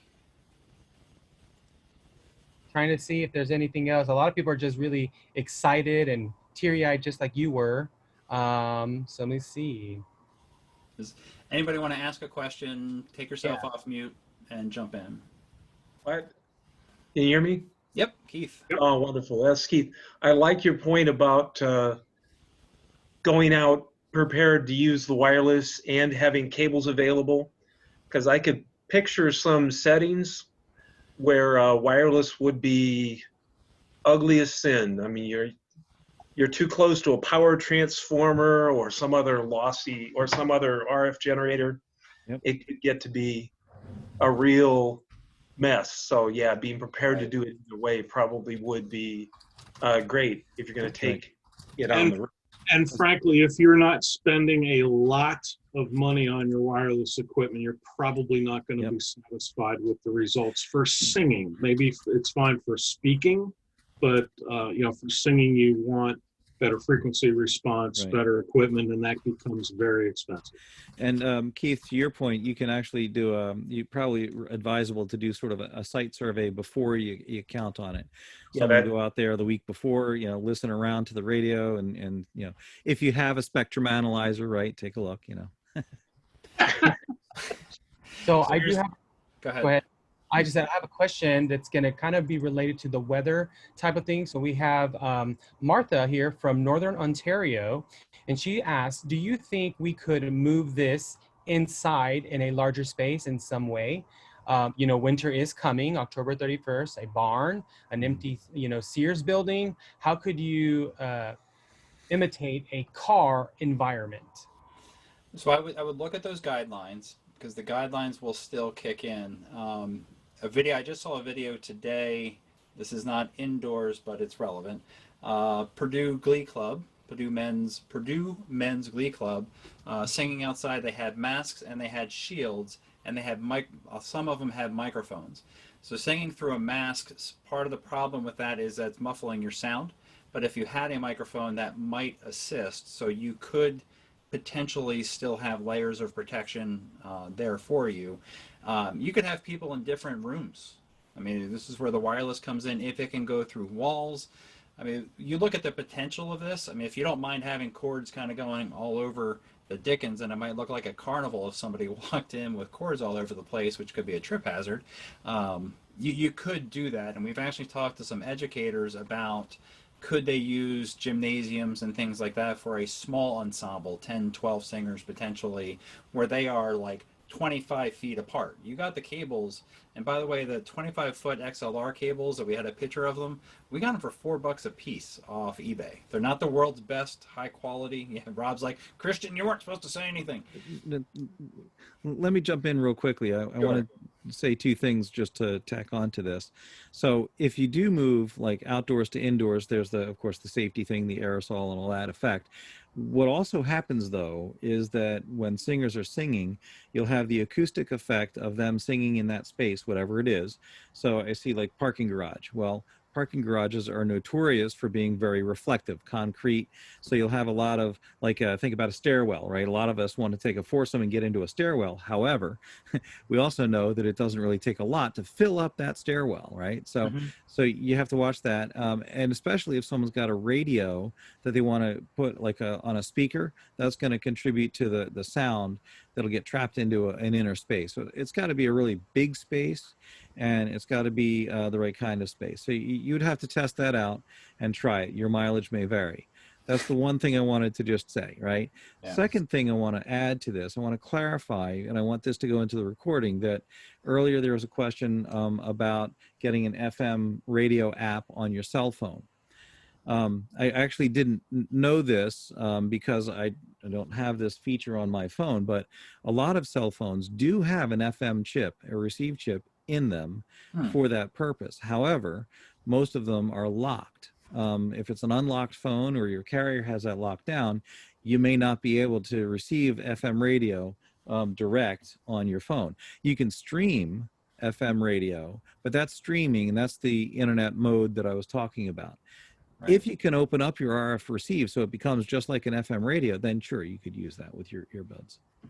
Yeah, so Nan pointing out that being able to see the director, I mean, for us, seeing the director is very, very important. While some ensembles can go directorless, and you're cueing off of basically knowing your music cold, but also breaths and things like that. If it's accompanied, maybe it's not as mission critical because you're also going along with the music. So as long as the accompanist can see your director, possible. But what we're finding, and basically hopefully what you're coming away from this is with the possibilities of the various pieces of technology, that the ones that we've been playing with, but also everything else that's out there. Who knows what the limits are? We got Matt Marinelli here, who we've kidded around. He's our assistant director for Hunterdon. We're in New Jersey. He's in Texas, and he's like, I want to play. So I'm like, hey, I can set up a camera, I can run that in, do a Zoom, have the audio feed coming by, and he can actually be almost like there, and then I can even project him up on a screen. So while he might not be able to direct because we'd have a little bit of latency, he could potentially be there. It would be like a Star Wars episode with an apparition, but it could be done. It could be done. So who knows what we're capable of. Did you run all the cables beforehand? No, we do not let them drive over our cables. So part of the responsibilities is trying to find somebody to be your valet to usher in the cars to their spots. What we will typically do is wait till the cars, like the first ring, the first element, the first line is in place, and then we'll run the snakes out, and then we'll start feeding the cables there. So we'll do kind of a sequenced approach to setup. Especially with the, as Rob will point out, the dinky $4 cords that we got. We do not want people driving over those because our shelf life would be about 3 minutes. So here's a tip.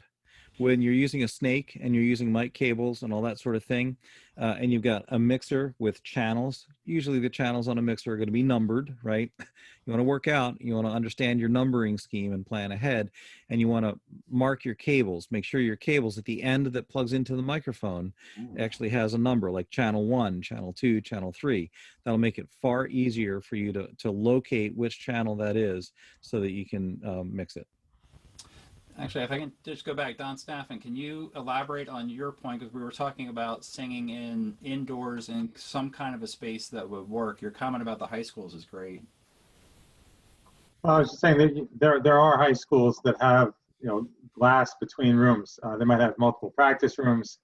You might be able to put people in sight line to each other. Our high school in Bridgewater, New Jersey, could set up 6 or 8 singers safely, done properly.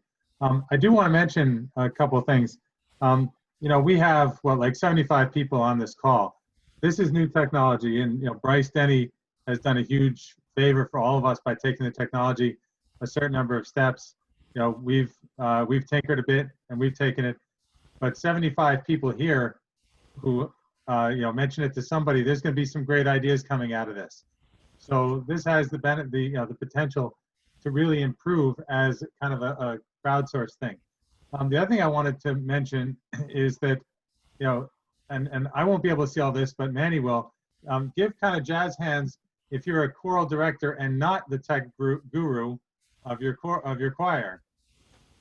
Okay, so what you have to remember is that when you talk to the people who are techie, they're going to get incredibly excited if they don't get overwhelmed, and they're going to think this is the greatest thing in the world, which it kind of is.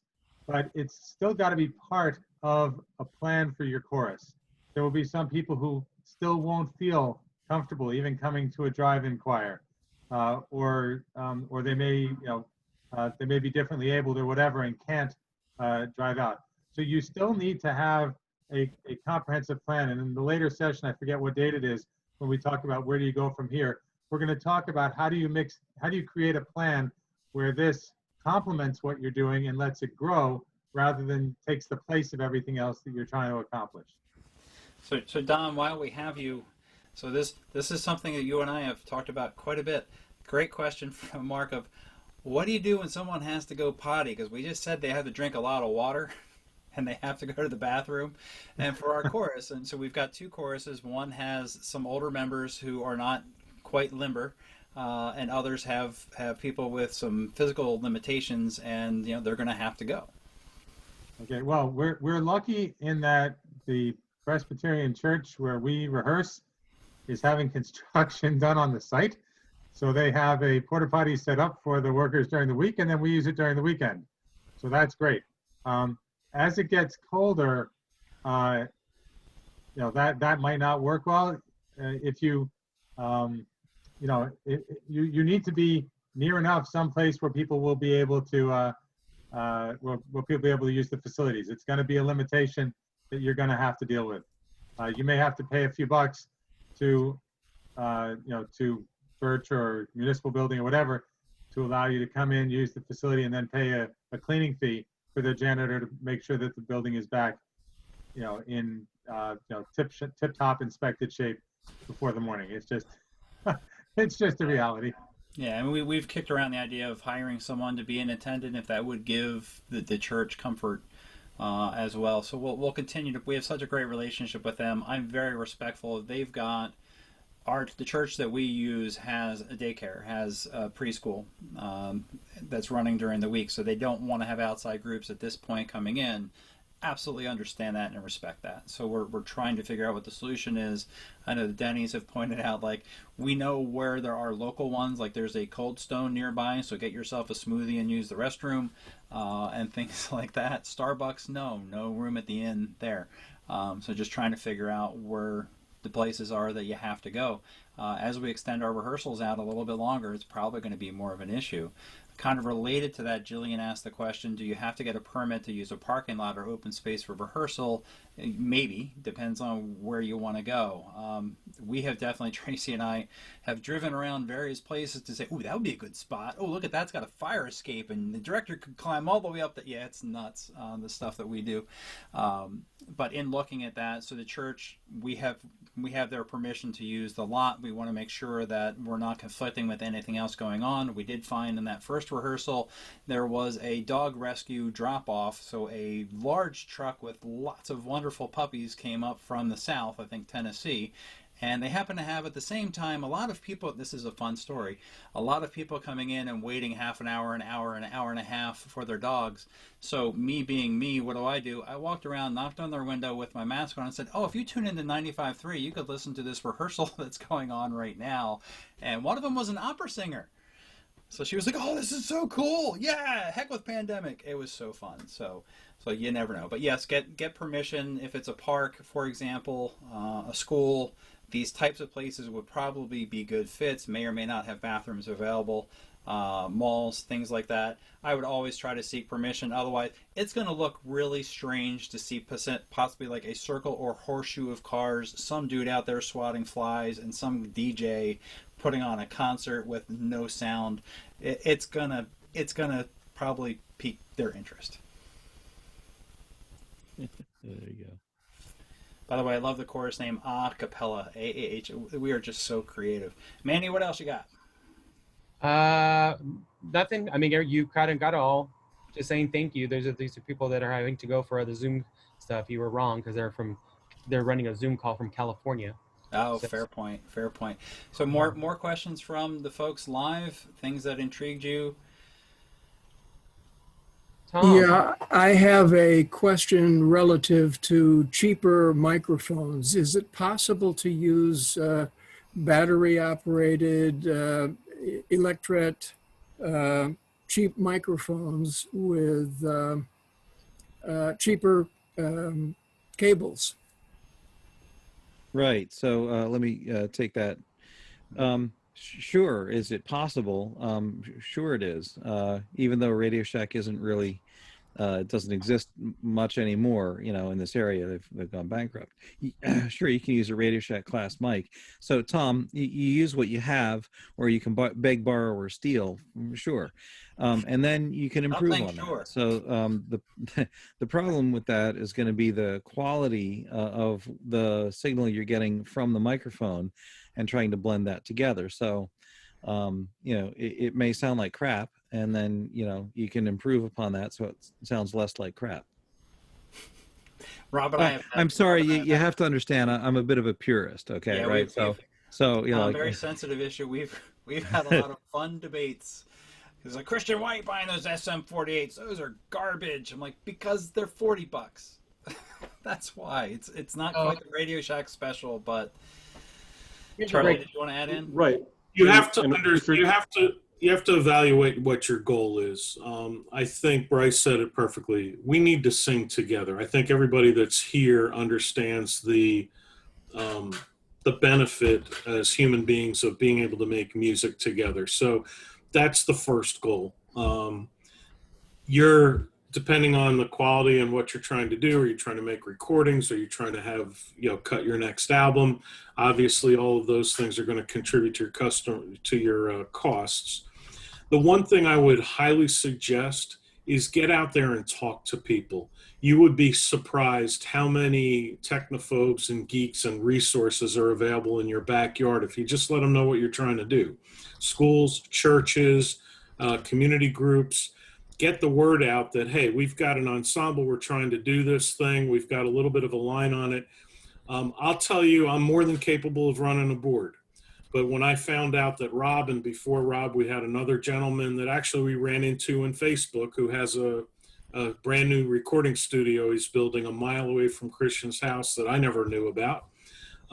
He came out and helped us out once. So, I mean, just letting people know what's out there. I don't want to have to think about the board and the music and dealing with the people. So engage that person. And if your high school or somebody has a sound tech or somebody who wants to be a sound tech, put them to work and utilize the resources that you have at hand. Many hands make light work, and there's a tremendous amount of knowledge out there that you can capitalize on. So Tom, the other thing is that Facebook ad that I put out there, I got 8 or 9 microphones as a result. I got like a couple that are pretty decent. I mean, they're beat, but they would work. Right. So if going back to one of the keys we had is, what are your goals? My goal is just to get together and sing because we need to sing. Go out and find what you can. Yard sales, whatever you got. Try to find the stuff to get yourself singing. For us, we wanted to do a little bit more, so we went for it, and we got a little bit more. I just wanted to share, let me share my screen. Warren, you're a hoot, and my wife will appreciate this because she recommended the same thing. When we're talking about singing in different rooms, and they're like, well, what about one of these? I love this. So, yes, we might have the patter of rain coming up, and you don't have to worry about maybe the wind blowing you away like Toto and Dorothy as you go through. Little pricey for me, though, $68, but very, very creative. You should, if you come to New Jersey sometime, let me know. Jay, would you do me a favor? Jay, if you can, you put a suggestion. You have a short recording you wanted to share. If you can set that up and share that for a couple seconds, that'd be great. Okay, here we go. This is, I recorded the organ part first and sent it as a WAV file to Bryce, who then fed it through the mixer. They sang along, we got a take we liked, and I turned it back into a virtual choir for Sunday. So here we go.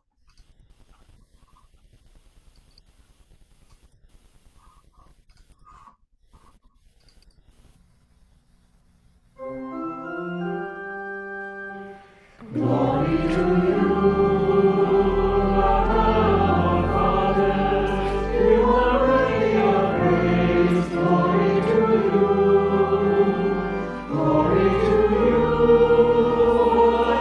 for the Son of your holy name. We will praise you and highly exalt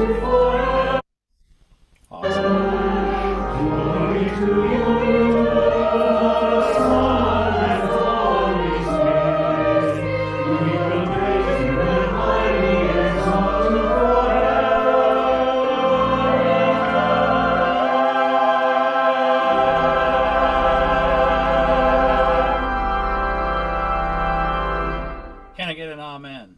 Wow, that's awesome. And I was gonna say, Warren, you have probably like the best COVID beard of anybody I've seen. It's impressive. It's impressive. I shaved mine off. Happy birthday. Happy birthday to you.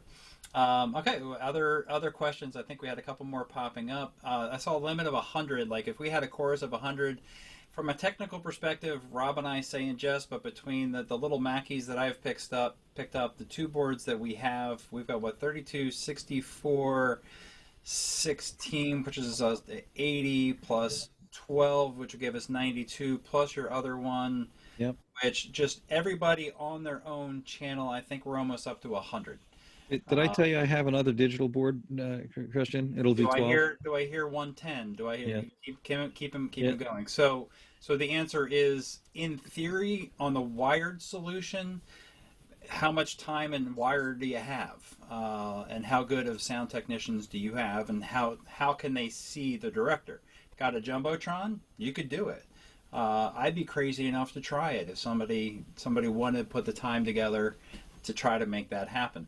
I can tell you, I would not be doing that every Saturday or Tuesday night to make that happen, but theoretically, it is a possibility.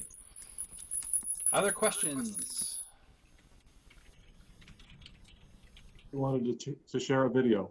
Sherry, well, hold on, let's get Sherry in first. Yeah, hi. I have a video that we did for our trial run. If you guys want to hear. Sure. Okay. Have you shared? Am I shared? You are not sharing yet. Okay. Hang on. Let me.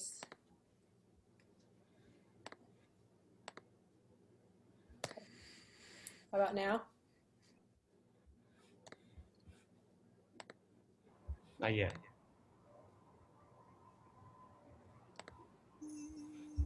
Now?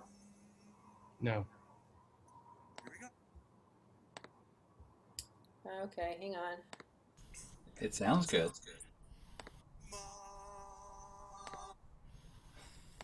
Okay, I've got it on share screen. Make sure you have, there you go. And make sure you're doing share computer audio checked on your share audio. Okay, hang on. And I'm going to go on mute. All right, so do you see a picture of our little director here? Yes, we're good to go. Okay, I'll play it.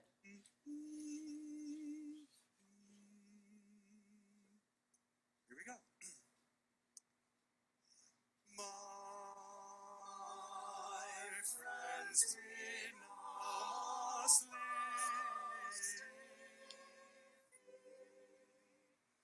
We go away,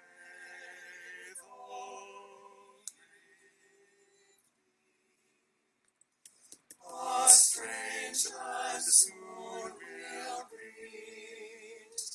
We pray that come the morrow,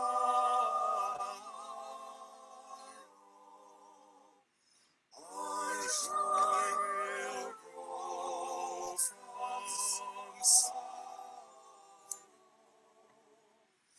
When we are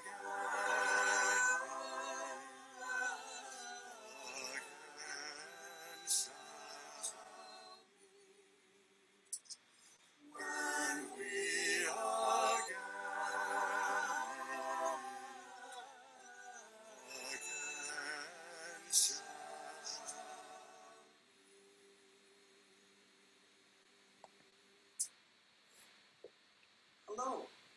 Thank you so much for watching this video. Oh, hang on. My name is Josh Schmidt.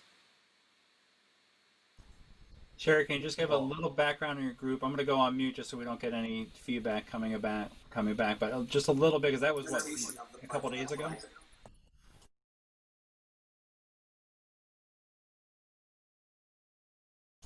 Go ahead, Sherry.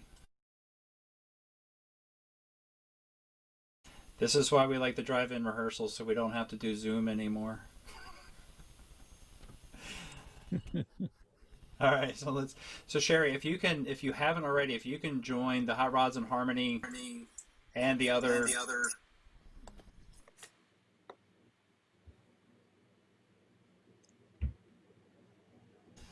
So if you're not on mute. All right, I'm actually, can you hear me now? Yeah. Okay, sorry. So that was our demo for 10 of us. We're in the Wisconsin Chamber Choir. We were using wireless mics, and we're going to be buying a digital mixer so we can do recordings. And we're going to be starting rehearsals next weekend. So we hope to have about 24 singers though. So I was kind of concerned about your cap because this is only 10.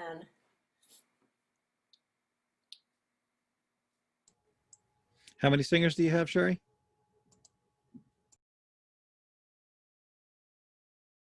You're on mute. It's 10. You have only. We have 24 to 30 singers. Got it. So you'll want to have a 32 channel board. That's what we're going to get. Yeah, good. You can use analog or digital. There are plenty of options. Allen and Heath is a good name for you to look at. There are plenty of others. Behringer, the Behringer X32 is a good board to look at. You may find, Sherry, if you need a 32 channel mixer, ask your local churches if they have an old analog board that they're not using anymore. Because a lot of churches have been changing out from analog to digital, and they have an Allen and Heath, which is a great mixer, really, fantastic mixer to use, and it's just laying there collecting dust. So cool. Thank you for sharing that. So what I was trying to say is, Sherry, if you can do me a favor, if you're on Facebook, if you're like one of like me, if you can join that group, Hot Rods and Harmony, and the other Making Music During COVID, that would be a wonderful thing to share. Because what I love that you have in that video is it starts off cool, we see the director, but then you've got the singers and the cars. That's fantastic. All right, so we are after 10 o'clock. Does anybody have a burning question, any closing remarks, or anything we want to add? Dan Bliss, stop drinking beer. That's just not cool. That's the afterglow. That's the after party. Are you celebrating? So by way of background, so Dan's a dear friend of mine who just came back from a 30-plus day road trip, and he has been missing all this fun.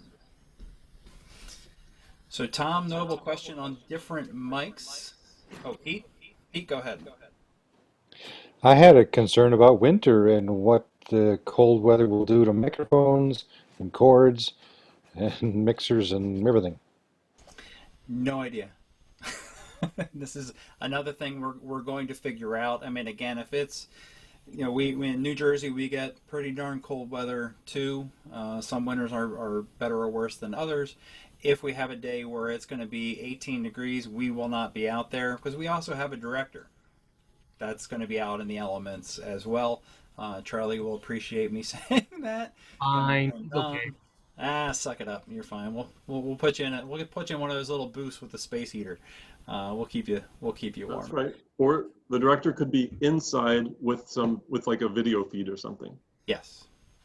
So there's or a big window. We figured out. We'll figure it out. As far as the equipment goes, I mean, Rob, do you want to comment? Carmen, so my friend Carmen from Hunterdon and Somerset Hills is here as well.